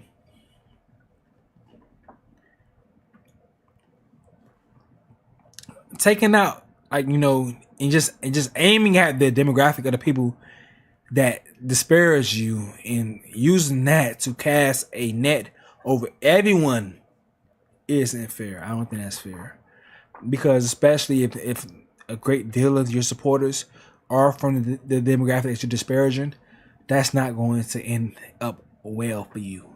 So I get that point. For sure. I'm moving on from Mooney Long. Did y'all see this shit? I want shit on big screen for me. Matter of fact, y'all see it on big screen. It's cool. I'll figure this shit out. So it's the good night bro trend it's taking over social media. Did y'all see this shit? Let's stop it. Yo, bro. Yo. Is this ZB? ZB. That's not that mind. Yeah. So I'm gonna just see you tomorrow, bro. I was just kind of say goodnight. Bro, what the You straight, dog? Huh? Bro, bro. Yeah, I feel that shit. I don't. I mean, if my homie just called me, I know what tell me good night. I'm like, the fuck, huh? What? What? We good. What you mean? You just called and say good night. Like, bro, good night, bro. You my dog, bro. I'm just checking in real quick. I just talked to you 5 minutes ago. I know that, but when, like, I say good night, bro. Like, sleep well, bro. Bro, I can't tell my homies, like, sleep well, bro. Get good rest. Hey, bro. Bro, I don't know what type of shenanigans you're on right now, bro. Shenanigans. You're at the real bonkers right now. Bonkers? Bonkers, my nigga. Tell me good night. That's like cussing words. Tell me no goddamn good night. The fuck wrong with you? Hello? What? Man, what's poppin', playboy? With your bald headed ass. Where was going with the little weak ass? Shit, man. Shit, bro. I just laying in bed, man. Just calling on my niggas, telling them good night type shit. Bitch ass nigga. Yeah, bitch ass nigga. Tell me good night, bitch ass nigga. Hoe ass nigga. What the fuck you so sentimental for? Fuck you so sentimental for, man. I ain't gonna lie. I'm a toxic and masculine. I'm a toxic, masculine nigga. I don't give a fuck. I am who I am, man. I'm a toxic, masculine nigga. Call me, tell me some fucking good night. You got some cheeks nearby. Tell her good night, nigga. You tell me good morning. Let me know you alive. Tell me no fucking good night. You know, tell me no fucking good night, nigga. Exactly.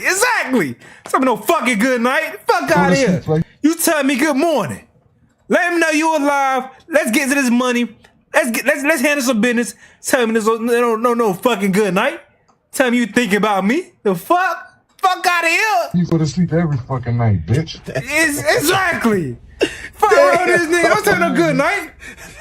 I'd rather you call and see how you been, be like how you been doing or what's popping. Don't call me and tell me no goddamn good night. Fuck out of here. Same day. Hell no. Wrong this nigga.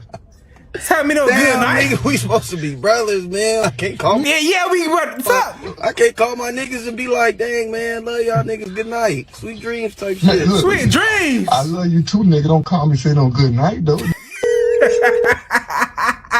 Fuck out of here. Okay. Don't laugh. Hello. Homie said, I was just thinking my nigga trying to end it all. Like, real talk, don't call me, tell me no good night. I'm thinking it's over. Don't tell me that shit. The fuck? Cause I know, like you say, I know my homies. My homies on the same type of time zone. Oh boy. Oh shit, cuz. I gotta go. Shit, not shit, man. Yeah, man, shit, I was just... You said what, cuz? He finna hang up on you. Hello? Hello? Cuz, what'd you say? Yeah, shit, I was just calling to tell you good night. Hell no! Calling to tell me good night. Hell no. Fuck. Hell yeah, cuz. You calling good night. What type of shit is that? Yeah, man, shit. My ass finna go to sleep and shit. Okay. You. What's up, bro? What it is, man? Shit. Even if the South for real, what it is, yo. Miami, I don't know about who else say, but Miami say yo. That's some Miami shit, but let's see. I said I was getting in bed, I was just calling to tell you good night. Fuck you be, you call tell me good night, bitch. Fuck wrong with this nigga? Bro, chilling. Gonna get in bed, tell me good night, sweet dreams. Straight call? Yeah, I was calling to see if you was alright. I put a ban these Florida niggas. I put a ban these Florida niggas. These Florida niggas, I know it. Tell me good night, bro. Man, fuck, nigga, I gotta go to work. This ain't alright. Nigga, I'm on the way to work. You talking about good night, nigga? Well, I was getting in bed, bro. You know how I supposed to know What the you? fuck you telling me you getting in bed, though, bro? Bro, I'm just telling you good night. What the fuck? Why you acting weird? Hey, man, I don't know what you want, rutabaga? You call Tehran? Bro, all I said was good. I'm calling. Listen, I'm calling everybody. To all the niggas, I'm telling good night, bro. All my boys. What the fuck? You. Hey, I gotta know these niggas from. I know these niggas from Florida, bro. I swear to God. I swear to God. How can I find out where these niggas from? Right, these niggas. I better ban on that bitch. They from Florida, bro. Who are these people? That's tagged. Who are these people that's tagged, bro? I don't know. I don't know if I'm ever gonna find out. I swear to God, whoever this is talking right here, they from Florida. I know they from Florida. I know they from Florida, bro. Hello? Yo, what's good, bro? What you got going? I'm literally just trying to get this temperature stuff going on with King. Oh. Trying to bring the temperature down. Why was that? No, I'll just call and tell you good night, bro. Sweet dreams. The pause. Hello? What? Niggas say what? Hello? Yeah, what do you mean, good night? I'm about to lay down, bro. I'm about to get in the bed. I just want to call and tell you good night, bro. Sweet dreams. Yeah, but nigga, why the hell you call? Why are you telling me good night? I hope you sleep tight, bro. Nigga, what? All right, bro. I'm gonna talk to you tomorrow, man. That shit is so disrespectful, bro. That shit is so disrespectful, bro. Don't you ever fix your lips and tell me no fucking good night, bro. Don't you ever fix your fucking lips to call me to simply tell me good night, bro. That's so disrespectful, bro. Sweet dreams. What do you have going? What sweet dream, nigga? I'm a grown. What's going on? Are you good? Nigga say I'm a girl. Yeah, bro. I can't wish that you sleep good tonight, bro. No. Nigga, when the hell have you ever wished it? Why? Hello? Yo, what's good, bro? What you got going? Don't you ever, man. Don't you ever. The fuck wrong with man? No. What's up, my guy? What's going on with you, family? Man, what you got going? Nah, shit. I'm ready to head to work. Man, we shit. Man, I would just call and tell you good night, bro. I'm finna go lay down next to Ashley. Fuck you, say? I'll just call and tell you good night, bro. I'm finna go lay down next to Ashley, cuz. I thought about it before I lay down, bro. I just want to hear your voice, bro. Good night. Hear your voice. You sick, man? Hell no, nigga. I just was thinking about you, so I'm finna go lay down. Fuck no. Think about me. Just want to tell you good night, bro. All right, Sam. All right, man. Okay. I get it to you tomorrow, man. All right, my guy. He's like, I don't know what to say. Think about me. The fuck? You got to rush bro off the phone. Now he bro on the other line. I ain't gonna lie. Bro on the other line, I already think he has some zesty tendencies. Fool got zesty tendencies. He suspected some shit already. He had to just confirm it. That's why he asked what he said one more time. The fuck?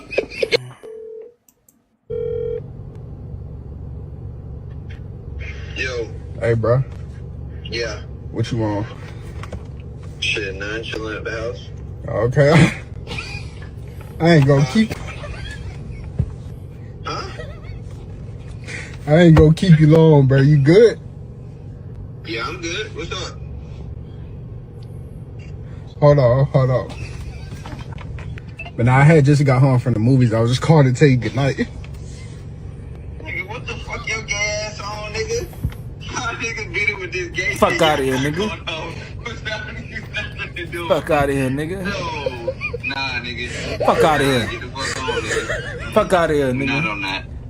Good night. Good night. Nah, you go do this shit with Jalen or something. You know Jalen like this shit. Don't do it with me. You ain't on that. Call your girl bitch ass nigga. Anyways. Call me with that fuck ass shit. Don't call me with that, man. Man. You're gang. What's going on, man? I just wanted to call you and tell you good night, bro. What, bro? I just wanted to tell you good night, bro. Bro, why are you on my phone trolling? I just wanted to tell you good night, bro. What's the catch? See if you say good night on TikTok, see what your bros say? Nah, gang, there's no catch. Just good night, bro. The WIQ. WIQ for food on the phone. You know that to call me with that stuff. That's soft stuff. Good night. Dude he ain't even cussing because he want him to be able to get the views on TikTok. Good night, bro. Like, man, you not going to sleep at no 8 o'clock. I got a workout, but I don't know what you're doing, so I probably won't talk to you later. So I just had to let you know sweet dreams, bro. Don't let the bed bugs bite.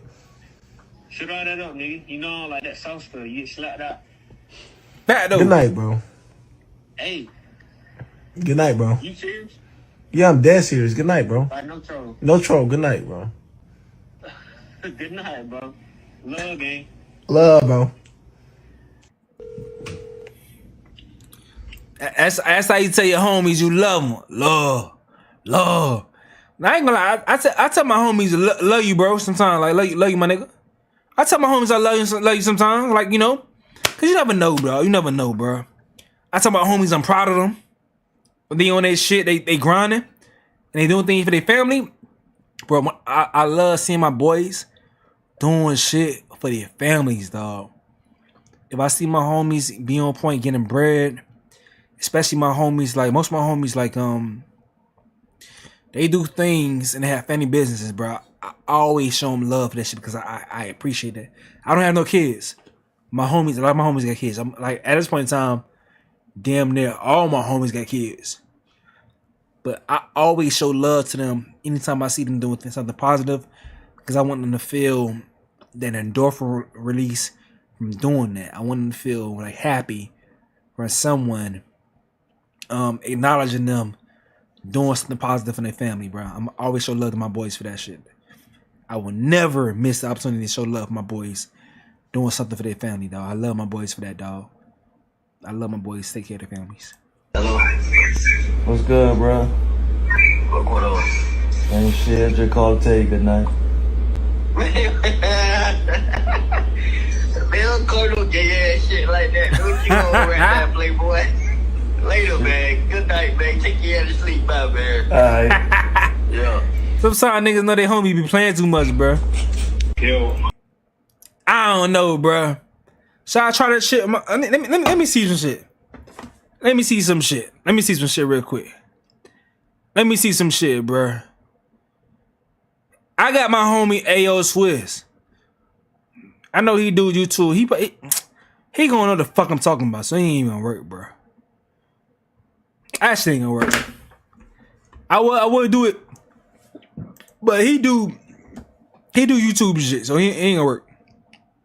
But never mind. Alright. Give me a quick second. I gotta piss real quick.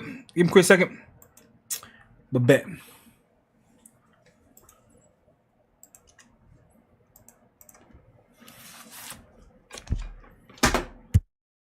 Mrs. Griffin, what sort of things went on at a Diddy party? What didn't go on at a Diddy party is the question. At the super duper freak off premium platinum party. Excuse me, did you say super duper freak off premium platinum? Yes. Diddy's parties were like a Disneyland membership. There were different levels to the freak offs. I was known as a Diddy hors d'oeuvre. Okay. Multiple men would have their way with me. 20, 30, sometimes 90 men a night. While Diddy sang covers of old Taylor Swift songs in the background. Wow. Peak Taylor. He would get girls pregnant and do the abortions himself. He called it the Diddy Body Diddy Choice segment of the parties. Wow. He was actually very good at the procedures. It was quite surprising, actually. And what else was in your statement? He would also make Mexican immigrants come into Lego molds. He would freeze the illegal sperm, then have us assemble a Mexican out of cum just to have it deported. Sweet Jesus. He would also make us drown in pee. Pee. In urine. In urine, yes. He made people urinate on you. Yes. And no. And yes again. Can you explain, please? P. Diddy owned a PP Playland water park. It's a water park for urine.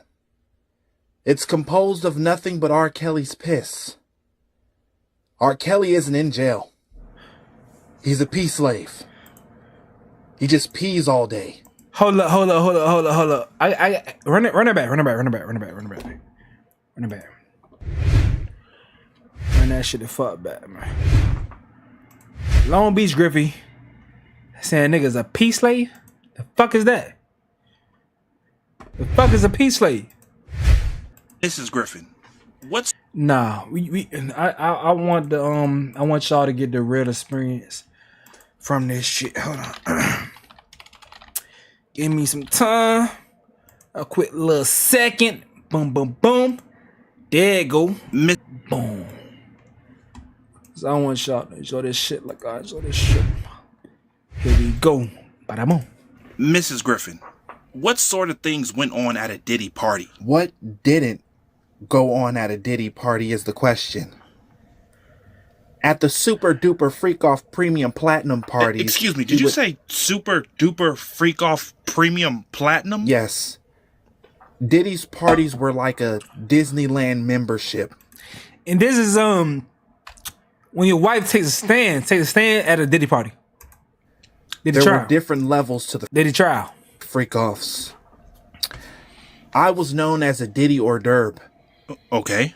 Multiple men would have their way with me. 20, 30, sometimes 90 men a night. Goddamn. While Diddy sang covers of old Taylor Swift songs in the background. Wow.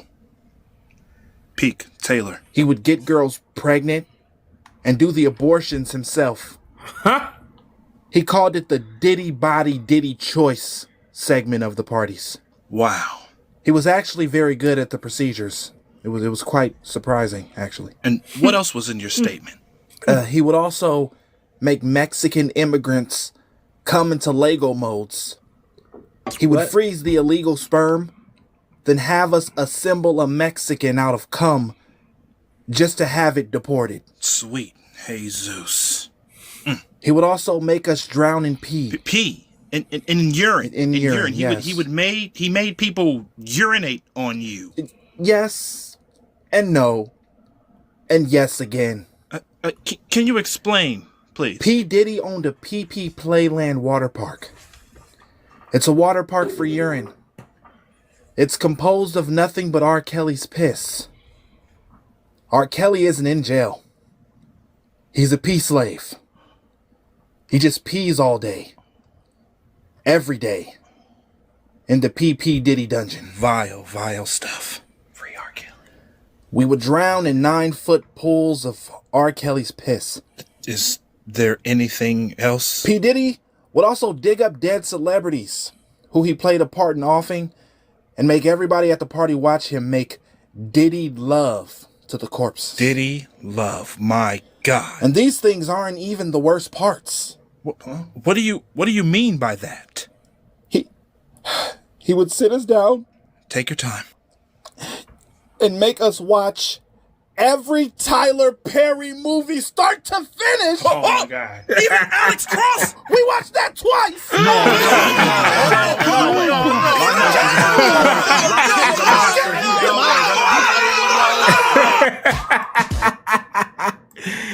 Hey, bro. Tyler Perry got the worst PR about time. Tyler Perry PR is crazy. It's 11:09. What's going on in the game? So I know y'all know I love y'all.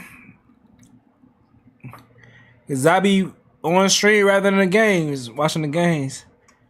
Goddamn. Indiana goes up 3-1. So both squads, East and Western Conference, both up 3-1. East and West up 3-1, dog. I mean, Indiana got a squad on them, dog. The East is better than the West, for sure. Although the West is, I don't know, bro. Is the East better than the West? I think the top 4 in the East is pretty competitive. The West top 4 is like, it's like you don't know. The top 4 is like too many variables. There's no bona fide squads that's handling shit. Back in the past, like 4 years ago,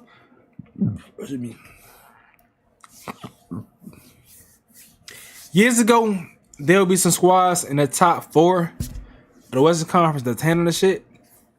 But I think the East top 3 to 4, they way better than the East than the West top 4. It's crazy how shit is swift. I mean, like, it's changed though. It's crazy. It's crazy. But all right, let's get back to what we was talking about earlier. So now y'all seen him. Let's go ahead and segue into today's findings in the Diddy trial. So I'm not a lawyer, but I don't know, but this shit had me concerned for Diddy. I mean, I don't really give a fuck what happens to him, but it's not looking good for that boy. By the way, the Black Twitter episode, that shit done. We done with that shit. So you will see that full thing. Maybe some more update topics, maybe tomorrow, but you'll see that full thing released tomorrow on the main channel, the main Black Twitter channel. So I appreciate y'all vibing with me while I cover that. But this is just regular content, just chill, stream shit. Like, I don't give a fuck. This may not get posted again. So I'm gonna say things that I want to say. I already do that, but I don't care about making sure my words are perfect.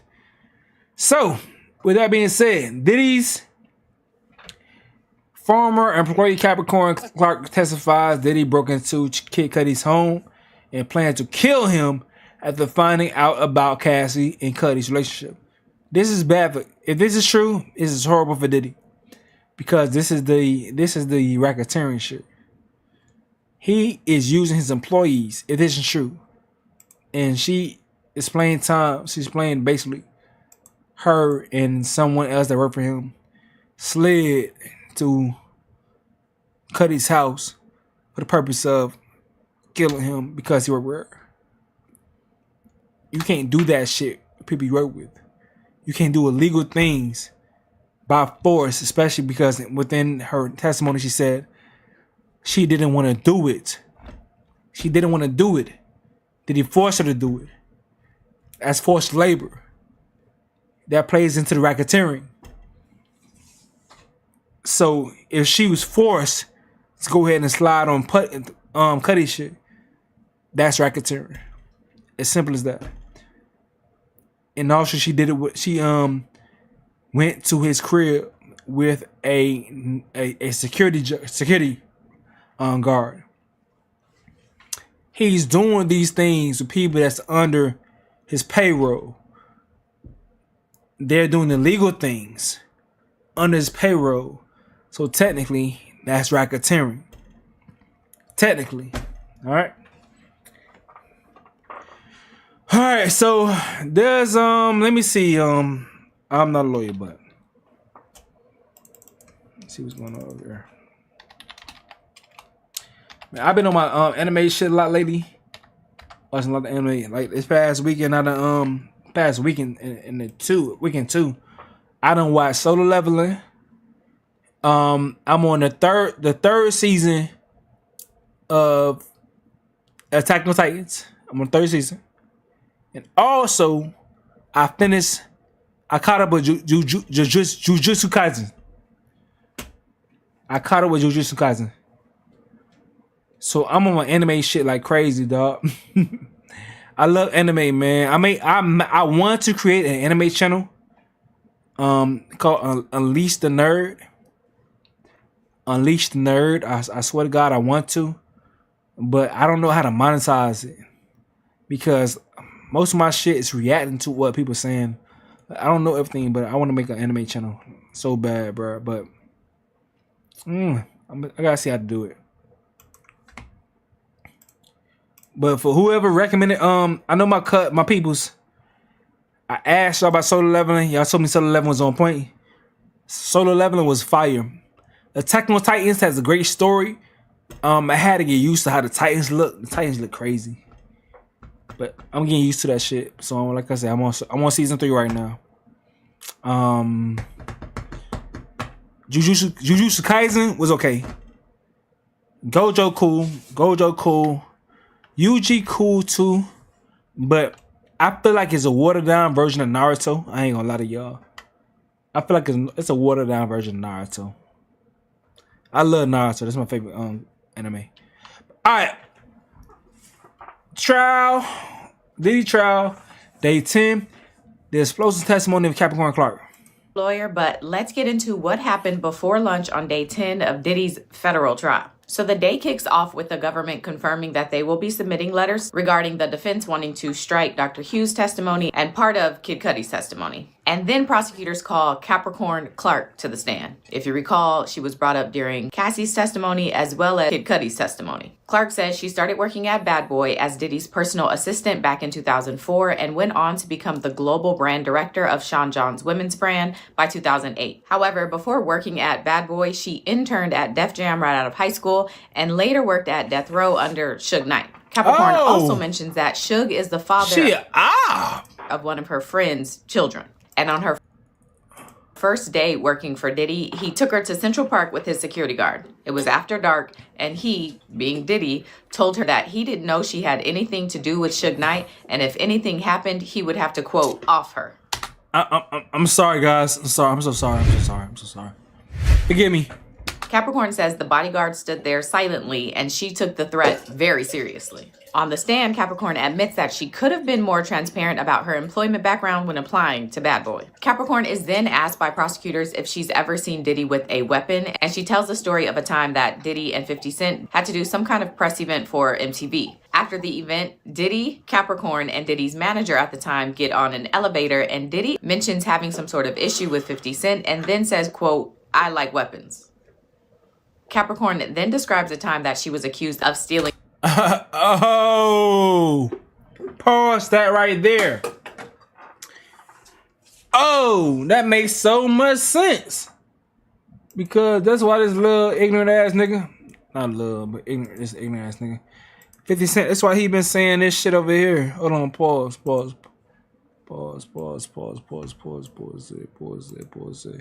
Alright, that's why he over here saying shit like this, man.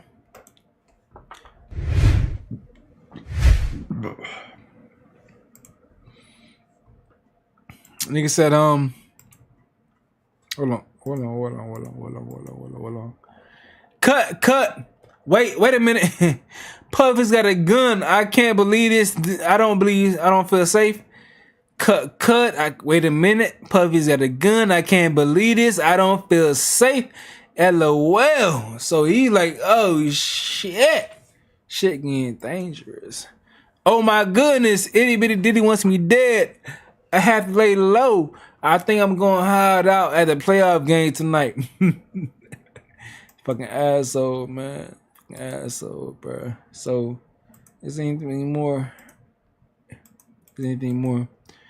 No, I don't think there's much more, but that's 50 reaction to this news. Let's keep pushing.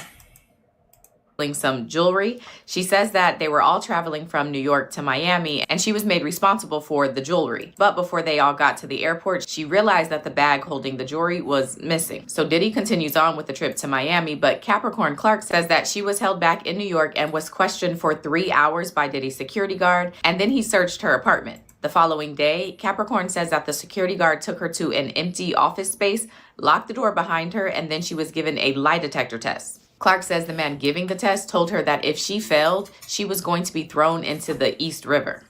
What? There was an objection to that part. Capricorn says she was petrified, and the person giving the test told her to calm down because the results kept coming back inconclusive. And so she was brought back to take this test for 5 days. And according to her, it would last all day, and she was not free to leave. After the 5th day of this testing, she was told that she could return to work. And when she did so, she says Diddy never asked where she was, nor did he ever mention the test. And she says she doesn't know if the jewelry was ever found. When the prosecutor asked her why she continued to work for Diddy after all this stuff happened, she says that if she didn't, they'd think she actually stole the jewelry. Moving on to working conditions, Capricorn Clark says that she made $55,000 and worked from 9 a.m. to 4 a.m. On a good day, she says she got about 4 hours of sleep. And when she spoke to HR about being owed some overtime, they calculated that she was owed about $80,000 for overtime that she worked over a 3-month period. But when Diddy found out about this, he allegedly ripped up the paper and she was never paid. Now, in regards to hotel... Fuck. Hey, bro. Hey. If this all true, Diddy is cooked. For racketeering, is cooked. Forced labor. Forced labor is one of the things that falls under the charges.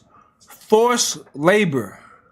Rooms, Capricorn Clark says she assisted in setting those up. Like some of the testimony from previous people, Capricorn Clark says that Diddy would book rooms under the name Frank Black or Frank White, and she was required to unpack his clothes and his shoes and to make sure his toiletry bag, which had narcotics and baby oil and stuff like that in it, was always there, and she had to bring candles to provide lighting for the rooms. She says when Diddy would check out, she would do a sweep of the room to make sure nothing was left behind. And sometimes the rooms would be left damaged and there would be handprints left in oil. When prosecutors asked Capricorn Clark about Diddy's relationship with Cassie, she tells the story of a time in 2010 when Diddy asked Capricorn why she didn't have a boyfriend. She says he then called Cassie into the room and had her sit down, stand up, and turn around on his command. And after doing these commands, Diddy allegedly said, quote, "You women don't want to do that, and that's why you don't have a man." Clark says she responded to that comment saying, "You damn right." Capricorn also tells the story of a time in 2006 when she says Diddy got violent with her. She says it was in his Miami Star Island home, and Diddy told her, "I don't care what goes on this weekend, you are not to leave this house." Clark says that Pharrell Williams was brought in by Bo, and another guest who was there needed to go to another location in Miami, and so she escorts this guest to this location, but after being gone for about an hour, Diddy called her asking her where she was. When she gets back to his house, she says Diddy told her, "See, your problem is you want a life, and you can't have that here." And then he told her not to leave the house again. The following day... That's fucking crazy, bro. Go, fuck you. What's the purpose working? What's the purpose of working for you if I can't enjoy my own fucking life? If I'm always on point for you, what's the purpose of working for you? You know, fucking you not the military. And you Diddy. You Puffy. I get it. You got millions. But put people on the payroll. Put people in a rotation. Like, what you mean I can't do shit with my life because I work for you? Then, bitch, what the fuck work? Why work? That sounds stupid, man. That's why I couldn't last. I could not last, bro. I had the access to all this shit, this industry shit. If I was working for niggas, I had access to this shit. I chose not to do it because I don't like it. I don't like it. I see myself as equal as these niggas. And they disrespect me to a point, it's not gonna be good. It's not gonna be good. It's not gonna be good. It's not gonna be good. It's gonna get to a point that someone gonna have to put hands on somebody. That's why I couldn't do it.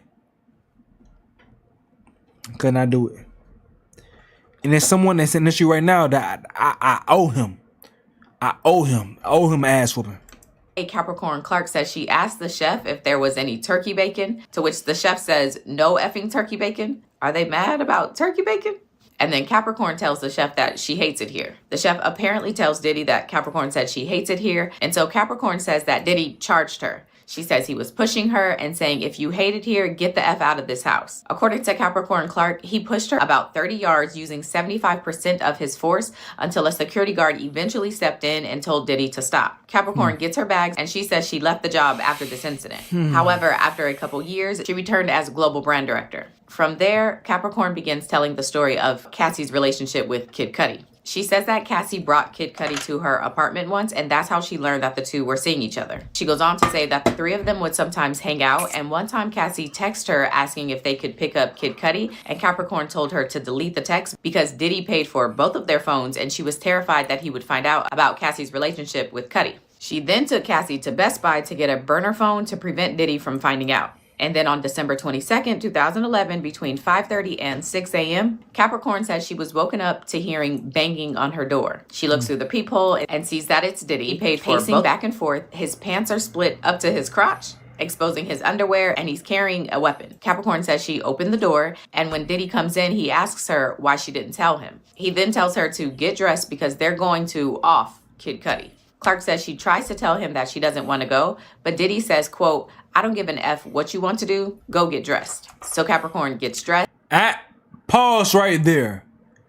That is forced labor. She works for him. She works for him. If he's forcing her to go do a crime, that is racketeering. Kid Cudi. Clark says she tries to tell him that she doesn't want to go, but Diddy says, quote, "I don't give an F what you want to do, go get dressed." So Capricorn gets dressed. She says a man named Ruben is driving and Diddy is next to her with a weapon in his lap. She says the three of them drive to Kid Cudi's house, and according to her, Diddy and Ruben go inside. Capricorn stays inside the car and calls Cassie on her burner phone, telling her that Diddy was inside of Cudi's house. Capricorn says she can hear someone, who she later learned was Kid Cudi, yelling in the background, quote, "He's in my house?" And once off the phone, Capricorn says she changed Cassie's contact name in her phone to Stormy, which was her best friend's name, so that Diddy wouldn't know she was talking to Cassie. But when Diddy gets back in the car, the first thing he wants to know is who she was talking to.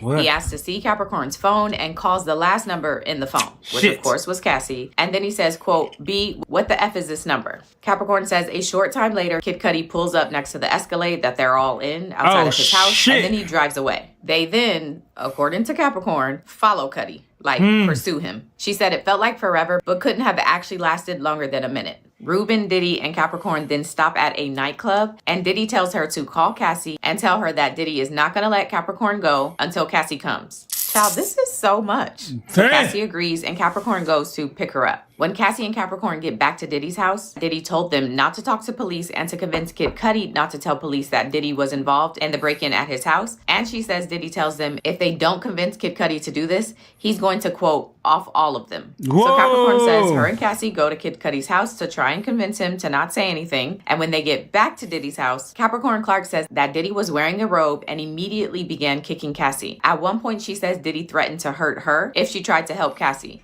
So she and the security guard just stood by. When Clark says she eventually left the house, Diddy was still kicking Cassie, and Capricorn calls Cassie's mom telling her, "Please help her. I can't call the police, but you can." The jury... Hey, man, this nigga cook.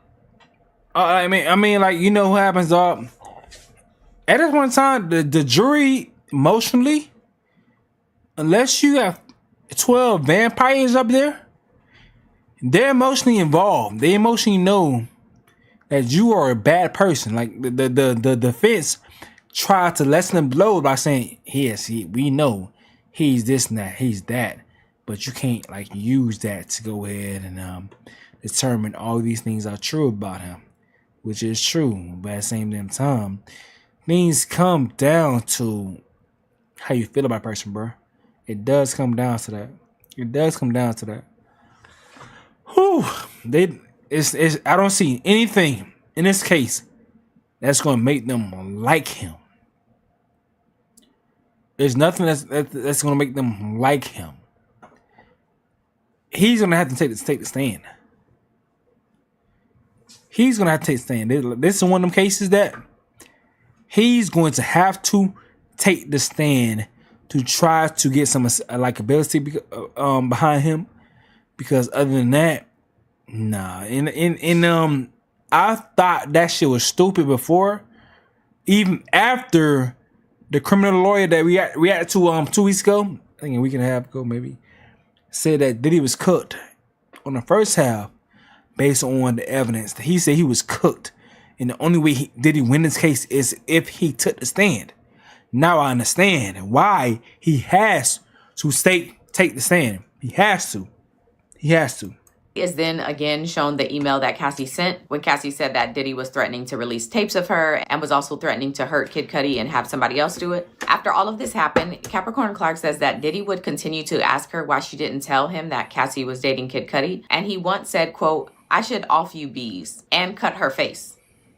Clark estimated that Diddy threatened her 50 times after the incident happened up until the summer of that following year. And he told her that she couldn't be friends with Cassie anymore. Capricorn says that she told HR and the then president of Bad Boy, Harv Pierre, about what happened. But Harv said, quote, "That's crazy, but it's going to be okay."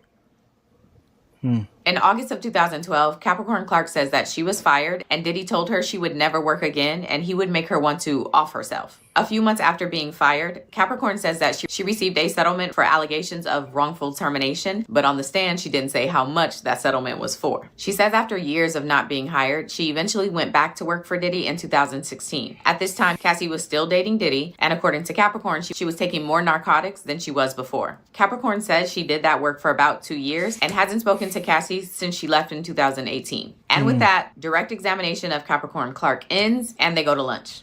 So Mark Agnafilo from Diddy's defense team handles the cross-examination, and he starts off highlighting that he met with Capricorn Clark in April of 2024, which was after Cassie filed her civil lawsuit. And during that meeting, Capricorn Clark expressed wanting to come back and work with Diddy. Agnafilo goes on to say that during that meeting, Clark said, Diddy, quote, wouldn't be in this mess if he had kept me around. Capricorn Clark agrees that she probably said something like that during that meeting. She also testifies that her relationship with Diddy was 1000% platonic, but Agnafilo asks her if she sent Diddy a text message in 2021 saying, quote, did you ever know that I had the biggest crush on you before I started working for you? In the text, she goes on to say, we hung out all the time. I played it super cool. I don't think you knew. I just knew for sure that you liked to have me around. In response to this, Capricorn Clark says she doesn't remember saying this to Diddy, but she does recall reaching out to him in 2021. And Agnafilo never goes into if Diddy responded and if he did what he said in that response. Hey man, like, bro, this may be some real shit. But women are weird when it comes to power. Women are weird when it comes to men with power. They accept much more, man. Like that's some news. That's not new shit. That's some real shit. Man has power and control.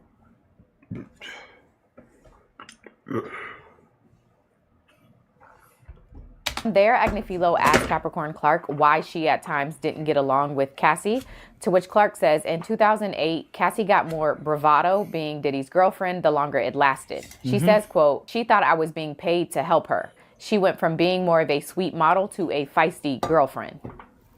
Agnafilo and Clark then have a bit of a back and forth about Cassie's talent.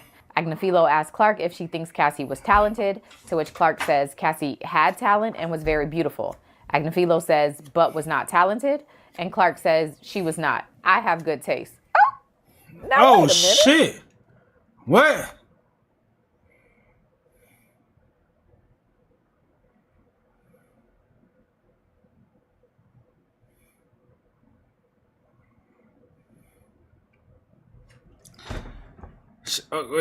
Wait. How the nigga said she so the chick said she had talent and was very beautiful. The lawyer said, but not talented. She said she was not. I have good taste. What? And Clark says she was not. I have good taste. Now, wait a minute. Goddamn. Clark goes on to say, quote, talented to me is Whitney Houston and Mariah Carey. Cassie, she was more of a studio musician. She needed things equalized. Agnafilo says, did she perform live? Clark says a couple times. Not the greatest. Agnafilo asks if she was a hard worker, to which Clark says at times. And when Agnafilo asks when wasn't Cassie a hard worker, Capricorn Clark says she preferred to be with her boyfriend when we moved to LA after Kim had the twins in 2009-ish. I saw her developing more of a relationship with Puff. Clark also notes that in 2016, Cassie's narcotic use was preventing her from opportunities. In regards to Cassie's career, Capricorn Clark says that between 2007 and 2010, Diddy was making sure Cassie had the best and top of everything for her career, from stylists, producers, choreographers, and more. She says Cassie had more attention and resources than other artists like Young Jock and the group from Atlanta. And Clark... Oh, no! Not Young Jock, who is actually bringing in money. More attention and resources than. But Young Jock was an interesting situation because Young Jock was with Block. Well, he was a Block a straight nigga, but Young Jock, he wasn't directly signed to him, so I don't know. And other artists like Young Jock and a group from Atlanta. And Clark says by 2012, Cassie was getting the same amount of attention as artists like Machine Gun Kelly and French Montana. The defense then specifically asked Capricorn Clark, 2012.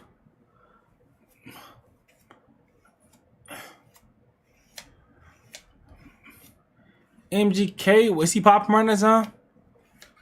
2012. Artists like Machine Gun Kelly and French Montana. The defense then specifically asked Capricorn Clark if in 2016, when she was working as Cassie's creative director, if Cassie was forced to dye her hair green, but Clark says no. She says she presented the idea to Cassie as a new look for the MTV Video Music Awards, and Cassie was on board and had a say in the decision. And context here is the defense is highlighting this to counter what Cassie and other witnesses have said about Cassie having no say in her career or even her look. They all said it was Diddy's decision.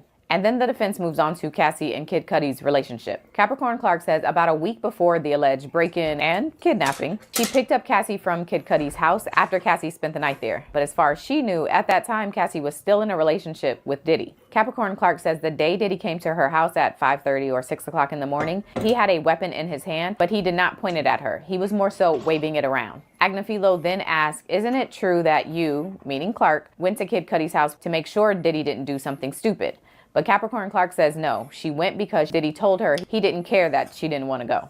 And then Agnifilo seems to suggest that during an interview with Homeland Security, Capricorn Clark said that when Diddy came knocking on her door that morning, that he came with a building security guard, but Clark repeatedly denies that she ever told Homeland Security that. But she does say that when Diddy got to her building, he demanded a security guard let him into the building, and that security guard was fired after that. Agnifilo asked Clark if she actually saw how Diddy got into Kid Cudi's house, but she says her back was turned and she wasn't paying close attention, but she was praying that Kid Cudi was not inside. Clark then reiterates what she says happened when she was in the car outside Kid Cudi's house. She says she called Cassie and told her Puff came to my house with a weapon. We came to Cudi's house to off him. And then she says she heard Cudi in the background saying, they're in my house. But during this questioning, Capricorn also now says that before she called Cassie that morning, she called Lauren London for 30 seconds because Lauren was like a sister to her and she wanted someone to know where she was. On the stand, Clark said, quote, he was in the house and if he did get offed, I just needed somebody to know where I was in case this all went really bad. Okay. According to this reporting, after Clark thought about it on the stand, she then added that it's possible she called Lauren and Cassie on three-way, but she can't remember. So she may have called them each individually or she called them together on three-way. Clark then talks again about how her, Diddy, and the bodyguard chased after Kid Cudi, but eventually turned away and saw police pass them. And then there's a brief mention of Capricorn Clark being on vacation with Rihanna. Huh? And then the defense shows emails from 2014 and 2015 of Capricorn Clark asking Diddy to forgive her. In one email, she writes, quote, she, meaning Cassie, was never my friend. She wanted me gone, I realized. Agnifilo asked Clark if she thought Cassie wanted her gone, to which Clark, crying, says, this is complicated for me. I felt that I was Puff's protector. I felt I was the only one gone and she was still there. Capricorn Clark goes on to say that when she did return to work for Diddy in 2016, she believed it was only because Cassie wanted to work with her, and she says that bothered her. And with that, cross-examination of Capricorn Clark is wrapped up, and then the government does a brief redirect, and then Capricorn Clark is excused from the stand. And that's the end of day 10. What you guys got to understand that in a normal RICO case, you have multiple co-defendants. But what you are entering now is the co-defendants that said, we are going to testify. All right? All right? These co-defendants, they're testifying. She would have been testified. She would have been a co-defendant, okay? She would have been someone going down with the gang. But she decided to testify. That's why she's not going down the gang. So, Cassie the same way. Cassie is a co-conspirator. Not going down the gang. They want Puffy. They're using all the resources to get Puffy. from people that they claim to be co-conspirators. And in some people's cases, the reason why they feel like they're able to give the jury an understanding as far as what's going on is like this person gave the order for this person to do this crime. And this person worked for me. That gives room for the racketeering. These people work for me to do crimes. Their jobs, their natural jobs weren't crimes. But the moment that I use them to do criminal things for my personal preference is when it becomes illegal. It becomes a crime. Because now they're doing criminal things for you personally. That's what happened, man. But hey man. Let me see what's got, man. I told y'all he ain't gonna be long. It's not gonna be long tonight. Anything else, man? Anything else? Before I say we out. Anything else, man? What y'all got? Is there anything y'all want me to react to? Like give my no holds bar reaction to? Give my true thoughts to? No PC bullshit. Only simple reaction channel bullshit. Like, what y'all got? I give some shit like, you know, no PC, just straight up.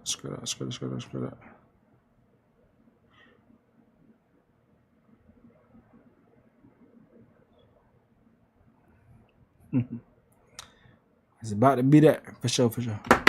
Let me see. You